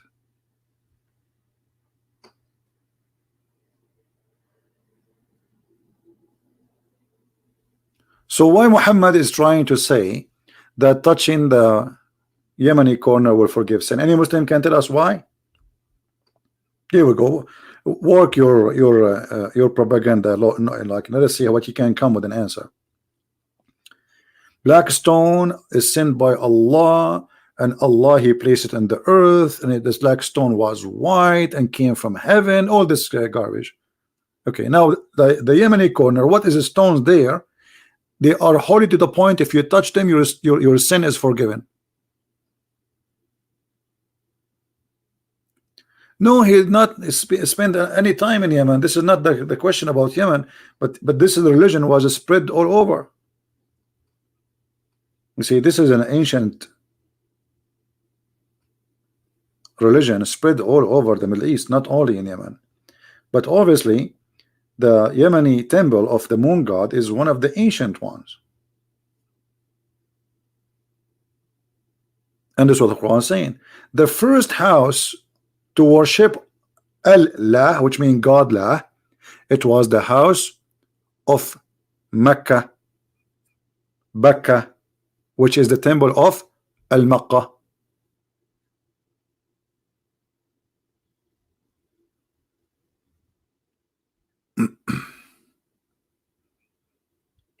Any Muslim?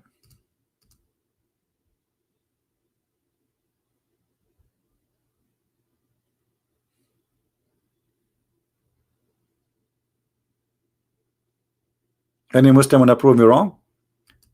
What is the power in this corner, the Yemeni corner, to forgive your sin?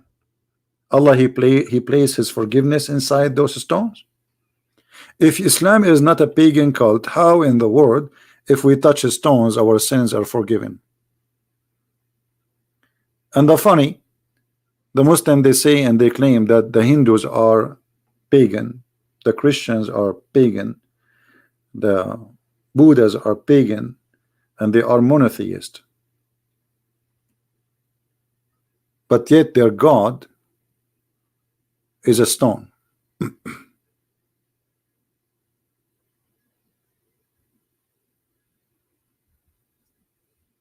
Right? We have a person saying Allah does not mean Allah. Prove me wrong. You see, you can say talk is cheap. I can prove it easy from the Quran. Correct?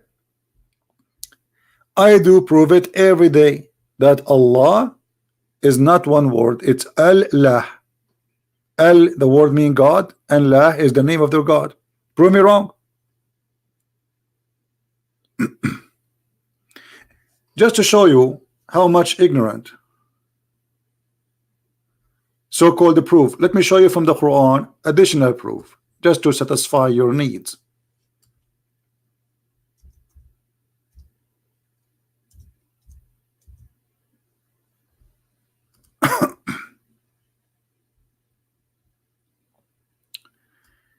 If we go in the Quran, we will find the following. And I will show you your Islamic translation.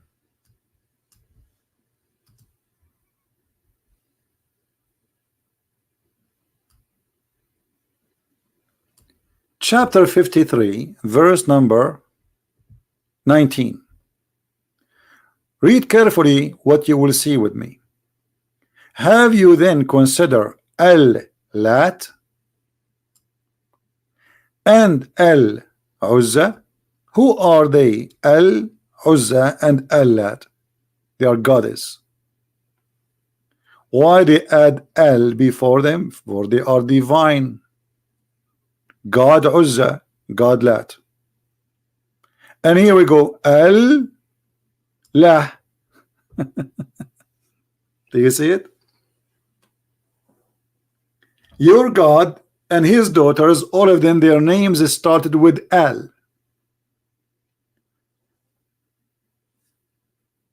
Manat is the only one does not start in the Quran with L. And the reason he did not, supposedly because he want to make it sound easier for pronunciation.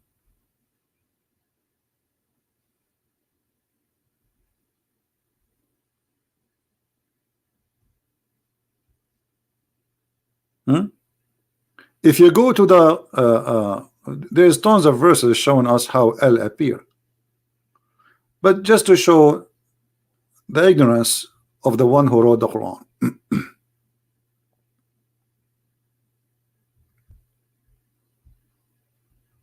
When you start reading the names of your God, what do you say?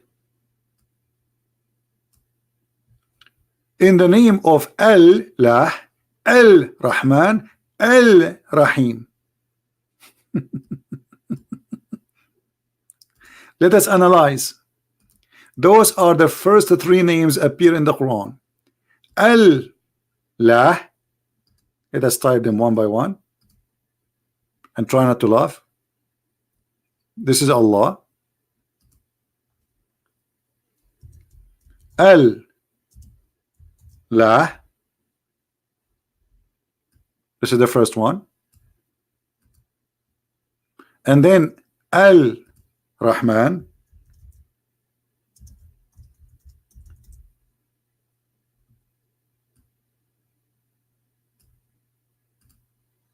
And then Al-Rahim.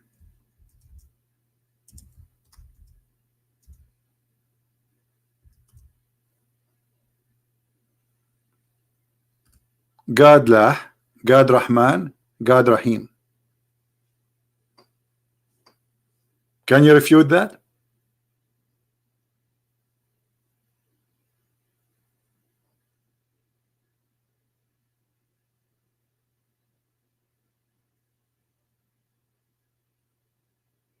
Al is a word meaning God.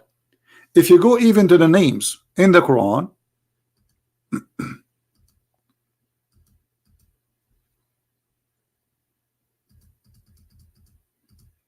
you will find the following.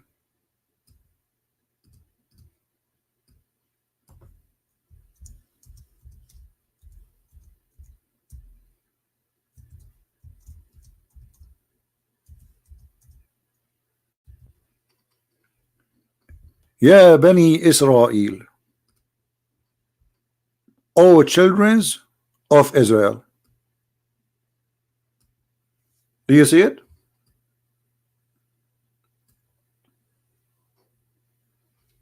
Here we go. El is a word meaning God. In the ancient Hebrew, it was Al. So Israel used to be Israel. Ishmael used to be Ishmael. Mikael used to be Mikael, and Gabriel used to be Gabriel. So Al either is appearing in the front of the word to make it about God, or at the end of the word or the name to make it about God. So Muhammad is a thief. He stole all those words. He do not know what they mean. The second he stole the word Israel, he just proved to us that he is a false prophet. Because who is the God we are talking about?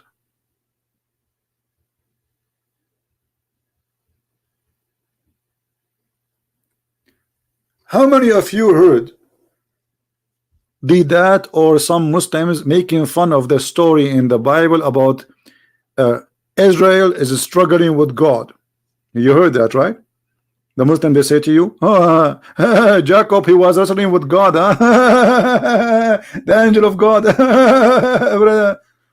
The second you quoted the name, you just get yourself busted. What the name Israel mean and where it's coming from? They don't know, because Muhammad is a thief. Do you understand, guys?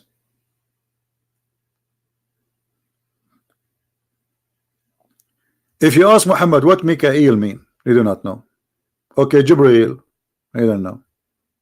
How you are a prophet of this God, yet you do not know why their names is like this, and what their names mean, and why the God he called his angels by Hebrew names. Anyone can explain to me why the God of Islam, who speak Arabic, who write Arabic, and Arabic is written in his throne, why he is using Hebrew words to call his angels in the Quran?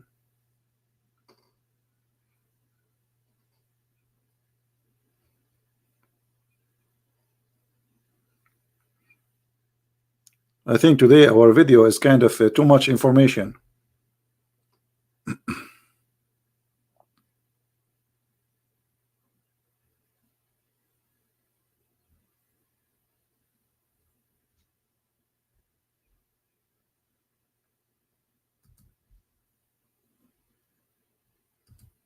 Right?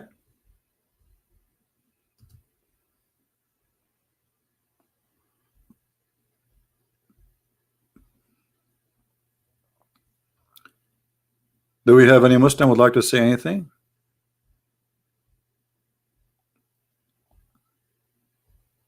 It's obvious. Muhammad, he stole all those names, and those names have nothing to do with Muhammad. And by stealing them, he got himself busted again. He proved to us that he's a liar, because those names, they don't fit even with his religion. And we said that millions of times. Like now, actually, if I ask a Muhammadan, okay, who is Israel? He will not know. Any Muslim can tell me where in the Quran it says who is this guy, his name is Israel, and why his name became Israel. They don't know.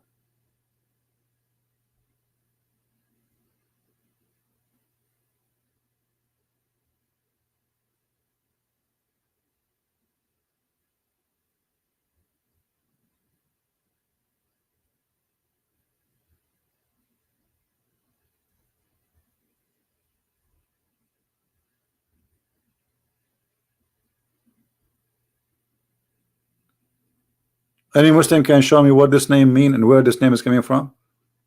They don't know. What a cult. This is the kind of a cult. They knew nothing about anything, but yet they claim that Allah is all-knowing.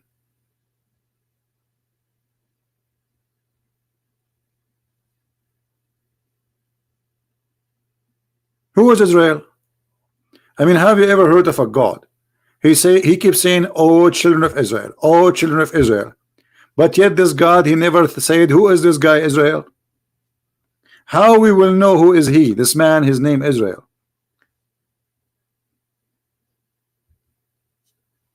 Shouldn't the one who taught Muhammad about Israel tell him who is Israel?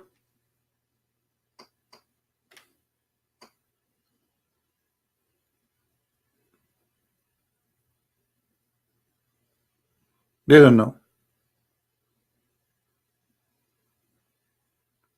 No, they cannot say they don't believe in Israel that exists. You see, the problem, the Muslims, they cannot say we deny Israel because it's in the Quran. And not only that, actually, the Quran says that this is the land of the Jews. You see, the problem, most of those who speak with the Muslims and the Muslims, they are ignorant, they don't know. The Quran confirms that the land of Israel is given to them.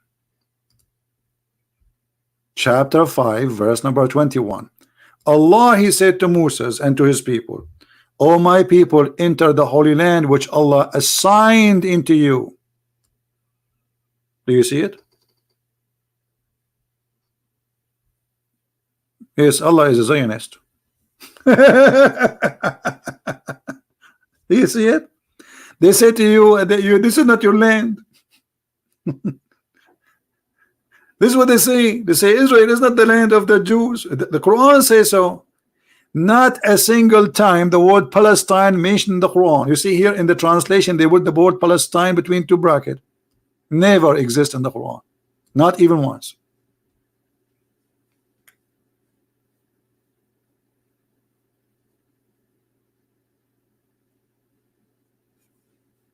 Once I was doing a seminar in the Philippines, and the guy, he stand up, he says, "I heard that you support the Jews." He's upset from me.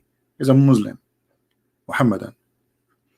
I said, "What do you mean I support the Jews?" He said, "You keep saying that this is the land of I saw in your book it says that you are saying this is the land of the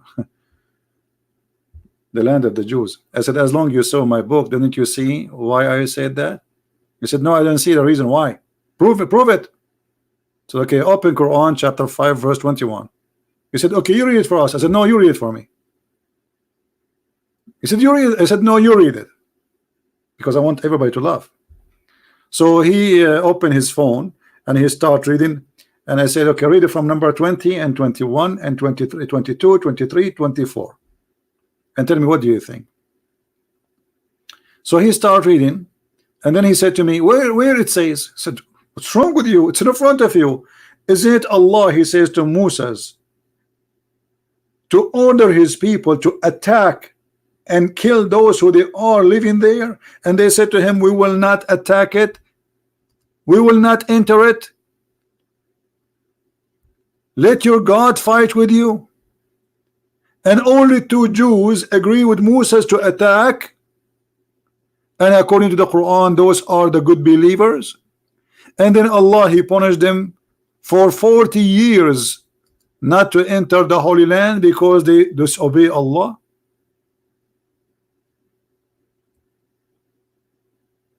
And then he looked, he said, "Yeah, it says that." I said, "So why you are saying I support the Jews? It's Allah who support the Jews." Any comment? He sat down and his head is moving around left and right.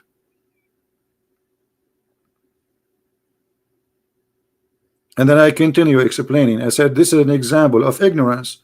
Our friend here, he is challenging me to find him a reason to believe that Israel is the land of the Jews when his book is saying that."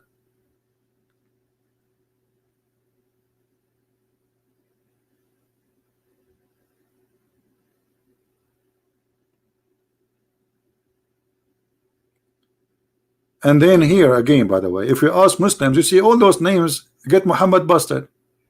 What Musa's mean? They don't know. How Musa's called Musa's? They don't know. Why God he chose the number 40 to forbid it from the Jews? They don't know. They don't know. And then, by the way,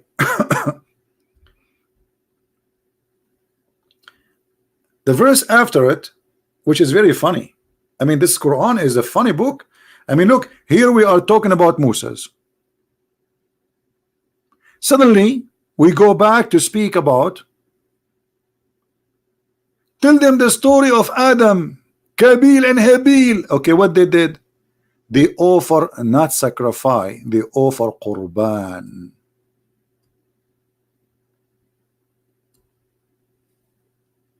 What is the origin of the word Qurban?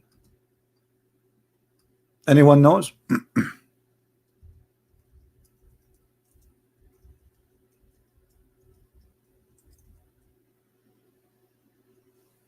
Who is a Muslim can tell us where this word is coming from? What Qurban?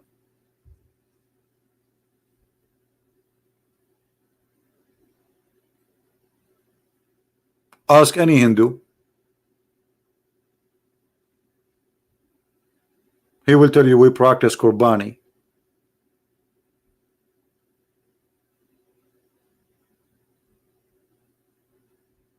What is that? What Qurban mean? How this word is in the Quran?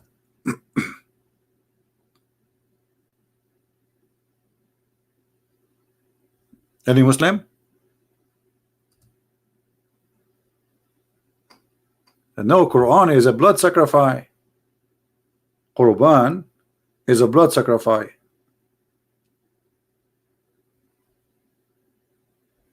Qurban, you never heard the Indian people say Qurban, Qurban?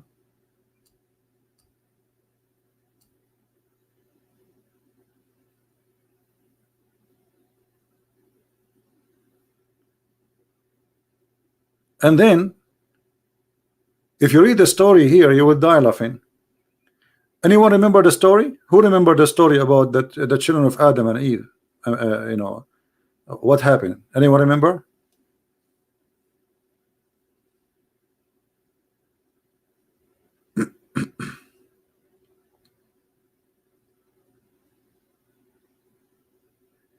Qurban is a blood sacrifice. Anyway, we can say this is language sharing, no problem, but not the problem. But here there's more. Read carefully.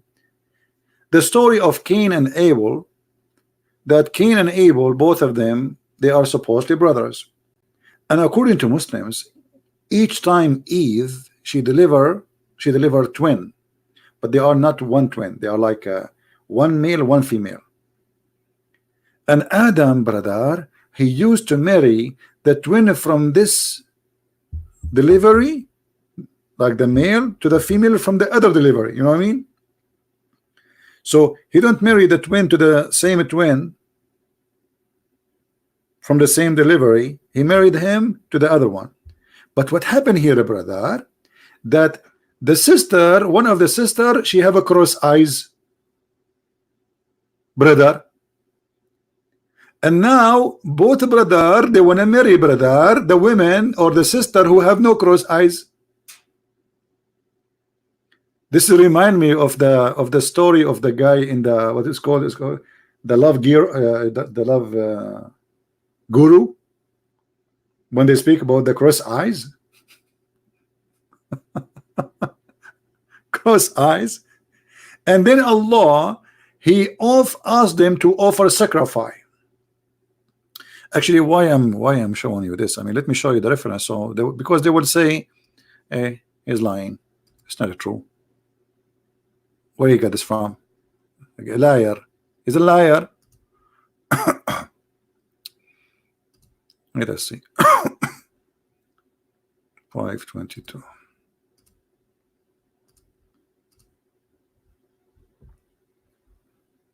Every interpretation, by the way, have different mood and different story. So when you read Islamic story, doesn't mean they are all the same. Depend in the hummus, the scholar he was eating in that day. All right, this is Ibn Kathir.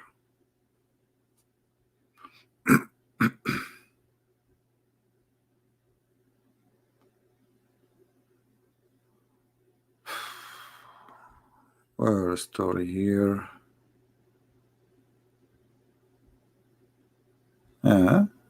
What, there is no story?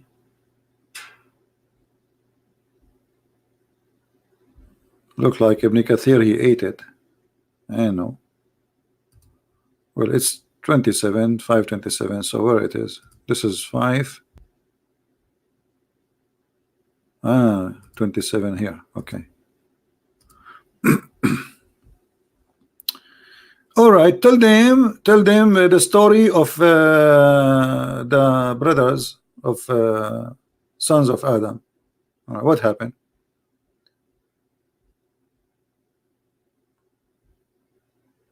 Where is the story? Look like Ibn Kathir in English. The story is eaten by the goat. Where is the story?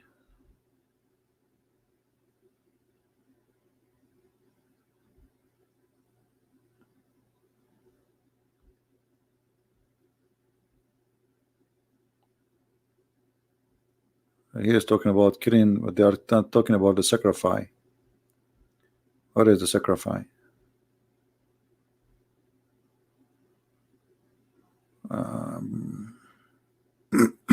Yeah, here we go. I thought they because sometimes they delete the whole story. They do it. They have history. All right. And then it says, Allah allow Adam to marry his daughters to his sons because of the necessity of such a action. Then also said that every delivery Adam was given a twin, a male and female, and he used to give the male of the one twin to the other twin in marriage. Habil's sister was not beautiful. No, actually it was across eyes according to the story, while Kabil's sister was so beautiful, hot, resulting Kabil went on her for himself instead of his brother. Adam refused unless they both sacrifice, and he who will sacrifice was accepted, which means by Allah, would marry Kabil's sister. Habil's sacrifice was accepted, while Qabil sacrifice was rejected. Ta-da-da, ta-da-da, ta-da-da. Ta-da-da-da-da-da-da. And then he says, and that's what Allah told us about the occurred. Ibn Abi Hatim recorded that Ibn Abbas said, during the time of Adam, the women would not allow to marriage for her male twin, if. But Adam was commanded to marry her to any of her other brothers. What other brothers? In each branch, okay, Adam was given twin, male and female. A beautiful daughter was once born for Adam, and the other one was not beautiful. So the twin brother of the ugly daughter said, marry your sister to me, and I will marry your sister to you. He said, no, for I have more right on to my sister.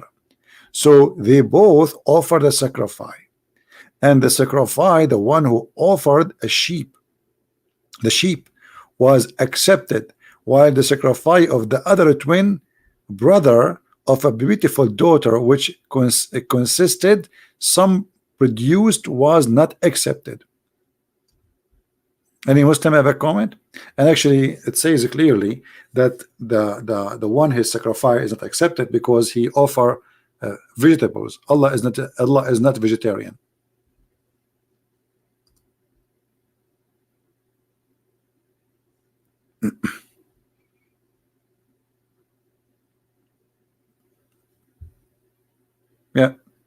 So if I want to get a beautiful girl, I will offer Allah a nice barbecue. I know now how to get. I know how to get to Allah through His stomach. Allah is not a veggie God, is He? If we go to different interpretation, just to give you another example of this madness cult.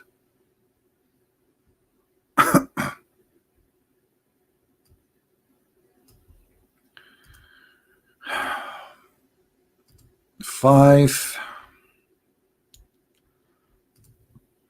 27. Man, the website of the King of Jordan is working. Look, look like he get paid by the American. He's paying his bills. So, and recite, O Muhammad, to them, the people, the story, the tale of the two sons of Adam, Abel and Cain, truthfully, بالحق, by the truth. Okay, okay, and then they sacrificed to God. And Abel's case was a ram, and Cain, he gave some green crops. Shame on you, Cain. You give God, you give Allah green crops. What's wrong with you? Huh? You want Allah to eat some carrot?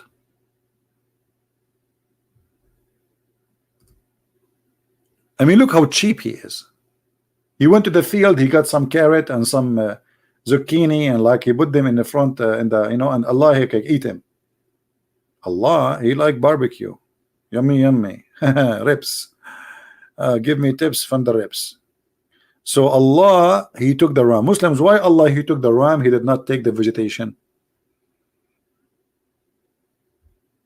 Anyone knows? And the funny, the Muslim, they say Christianity is a pagan cult, believe in sacrifice, blood sacrifice. Here we go, your religion saying the first sacrifice ever happened by Allah and Adam children, since Adam.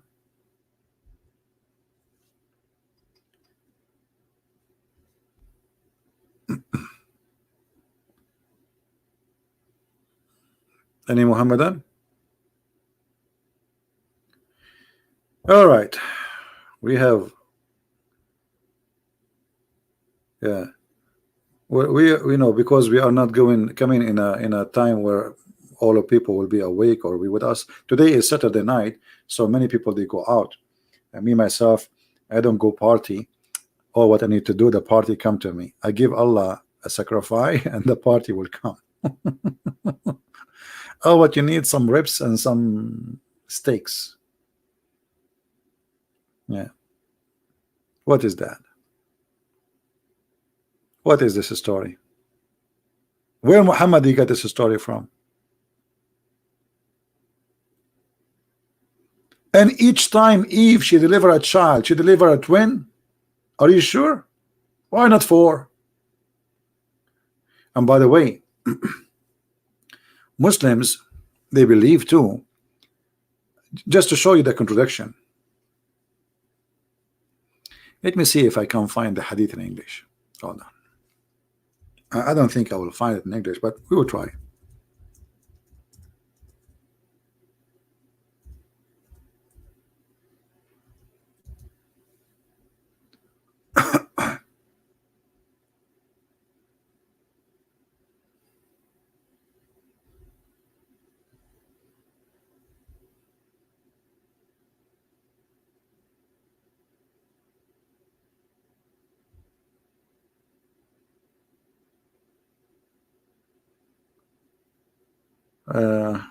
Anyway, I will tell you what the hadith saying, because I'm not sure if I will find it in English.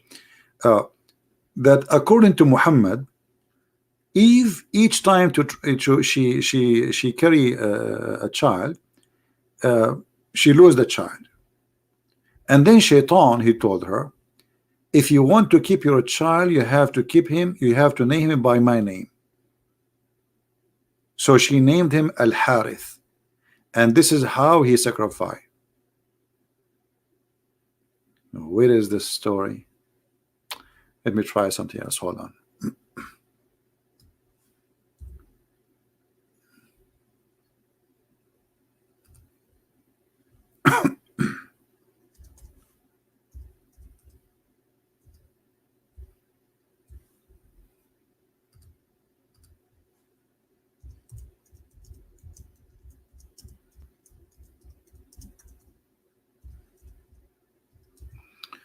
Let us see.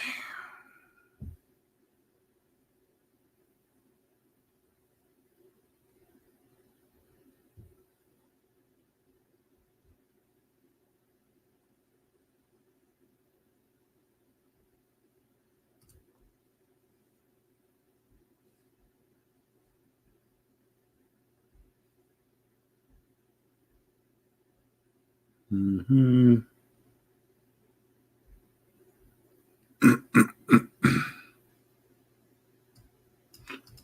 All right, let us see this one. I don't like to, to say something without showing it. So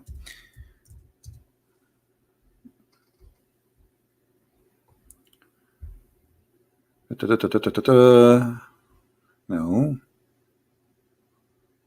no, no. Man, we can show it in Arabic, but I prefer to show it in English so people will see the madness.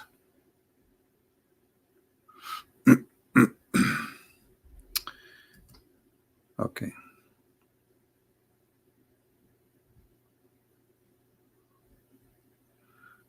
Let us try something else.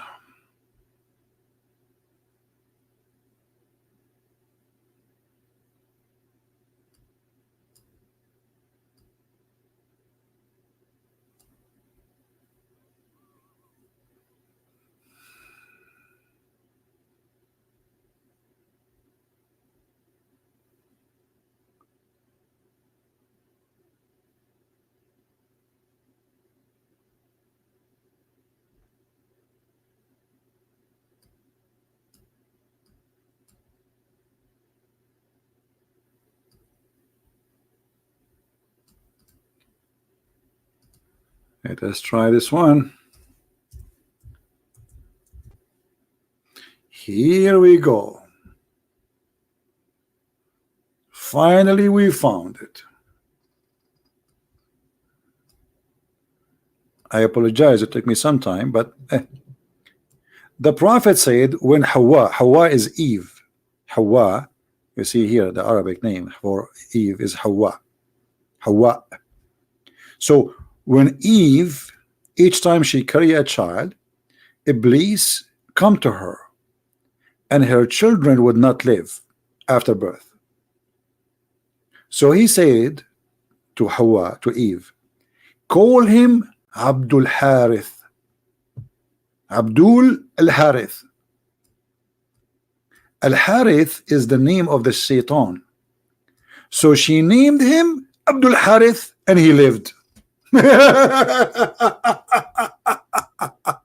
Hold on. So the first child of Eve, his name is Abdul Harith. So who are they, those Abel and Cain? Muhammad, Mr. Muhammad. Who is Abel and who is Cain? If the first child of Eve is Abdul Harith, son of Shaitan, slave of Shaitan.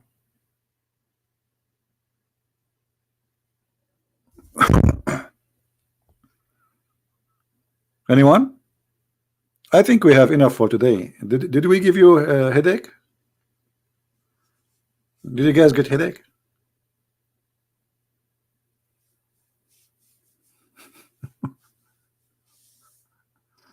Abdul Harith. True story, brother. Muhammad, he said things, and by the way, this hadith is da'if, brother. Why? Because it's get Muhammad busted, you know.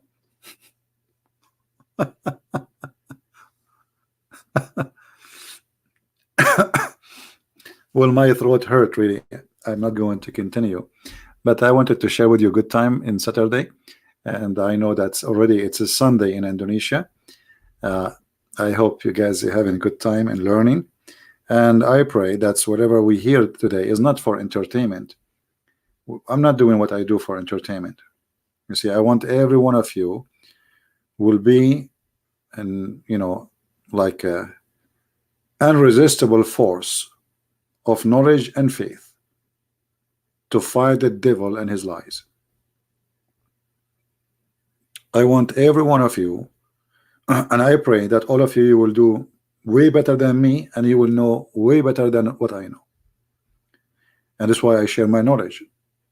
So, because knowledge is power, and if we use it in the right way, in the right direction, it can be amazing power.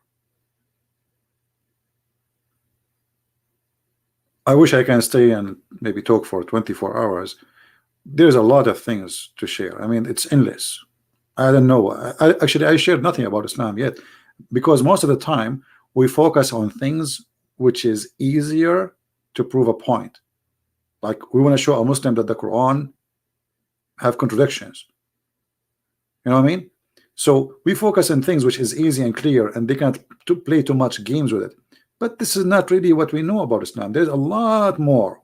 I did not even share 1 to maybe 1 million of what I know about this cult. So this cult is very easy to defeat, but you will not be able to do anything with it if you do not know what this cult is about. It's the same as many problems we have today in our life. Our ignorance is our problem. The Bible says, my people have been destroyed because of their ignorance. Everything you do in your life is going to hurt you if you are ignorant. You see, even your divorce, even your marriage, even your investment, if you do not know the right wise decision, if you make an ignorant decision, it's going to be very costly. People lose their life, people lose their worth, their health, because of their ignorance, mostly. So ignorance is our enemy. It's not the Muslims. Ignorance is our enemy, both of us, Muslims, Christians, Hindus, everybody. Ignorance. We got a guy, he claimed to be a prophet, and then through centuries nobody dare to question this man. Nobody dare. This is the problem. I mean, even if somebody, he don't believe in him, he will not dare to open his mouth. Terrorism. They terrify you, so you will go mute, like you see today in Iran. In Iran, people after more than 40 years, they are in the street screaming because they are hungry. When hunger strike, they don't care for the God Allah no more. They don't care for Khomeini.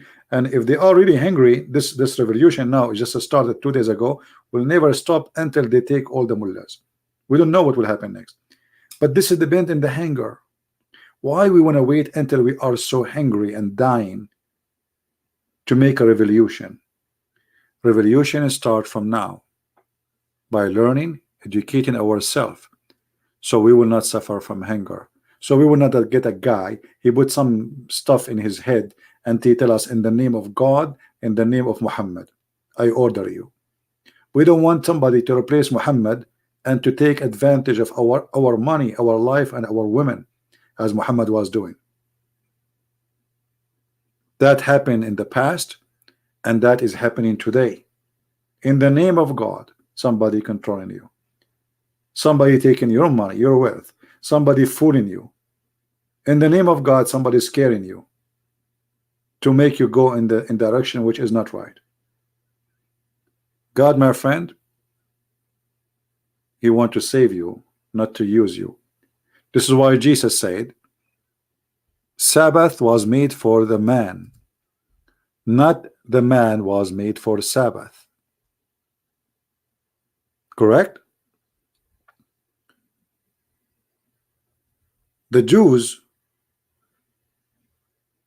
they took the word of God and they took the law which they received from their prophets, and they tried to make the law more important than the man itself. The law was made for the man, not the opposite.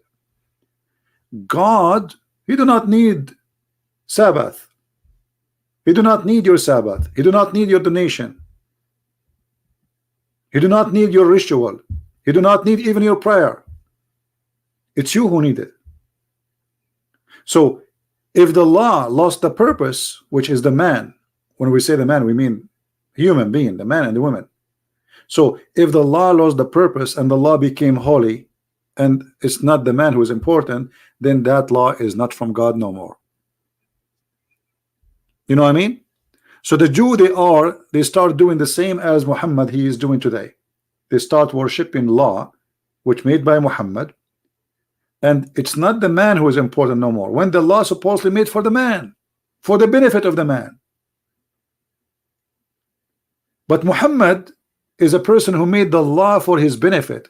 This is why in the Quran he says, the fifth of the booty is for me, the fifth from the attack for me, the best of the booty is for me, any woman she want to give herself to me, because he is God. So Islam from the beginning is made for the purpose of one man, not the man. One man, his name is Muhammad. So everybody praised this man, even he changed his name from Qatham to Muhammad, which means the praised one. So Muhammad, he replaced God by himself. He made himself equal to God. Actually, he made himself God on earth. Whatever Muhammad he say, you obey, the Quran say. But Muhammad is a very bad person. How we obey a bad person? Even the Quran confirmed that. So Muhammad, he want you to call your son Abdul Harith, the slave of Satan. So it's up to you to choose to be Abdul Harith or the servant of the Messiah. Thank you very much for being here today with me. Don't forget to download the video and share it with your friends as soon as it is ready. And don't forget to subscribe to our other channels if you like to join us when we are live on air, because we are doing more live podcasts in the other channels. Today, just because of the weekend, I'm doing it here, but we will go back and do it in the other channel. So thank you. May the Lord bless you. The Lord is my provider with wisdom, courage, and knowledge, and even the bread I have in my table. I'm very thankful for my Lord, for he said, not only by bread the man he live. We live by the bread, yes, but not only by the bread. Those who live with the bread, they die with the bread. But those who live by the word of the Lord, they will never die. That's why the Messiah said, the one who drink from my water, he will never go thirsty. The one who listen to my words, he will never see death. And the death he is talking about, that you will be away from the mercy of the Lord, and you will not be in his kingdom. So we pray that the Lord will be with us, save us from every evil, and he will open the eyes of the Muhammadan so they can see the truth, and the truth will set them free. Thank you very much for being here. Christ is Lord, Islam is false, and see you soon.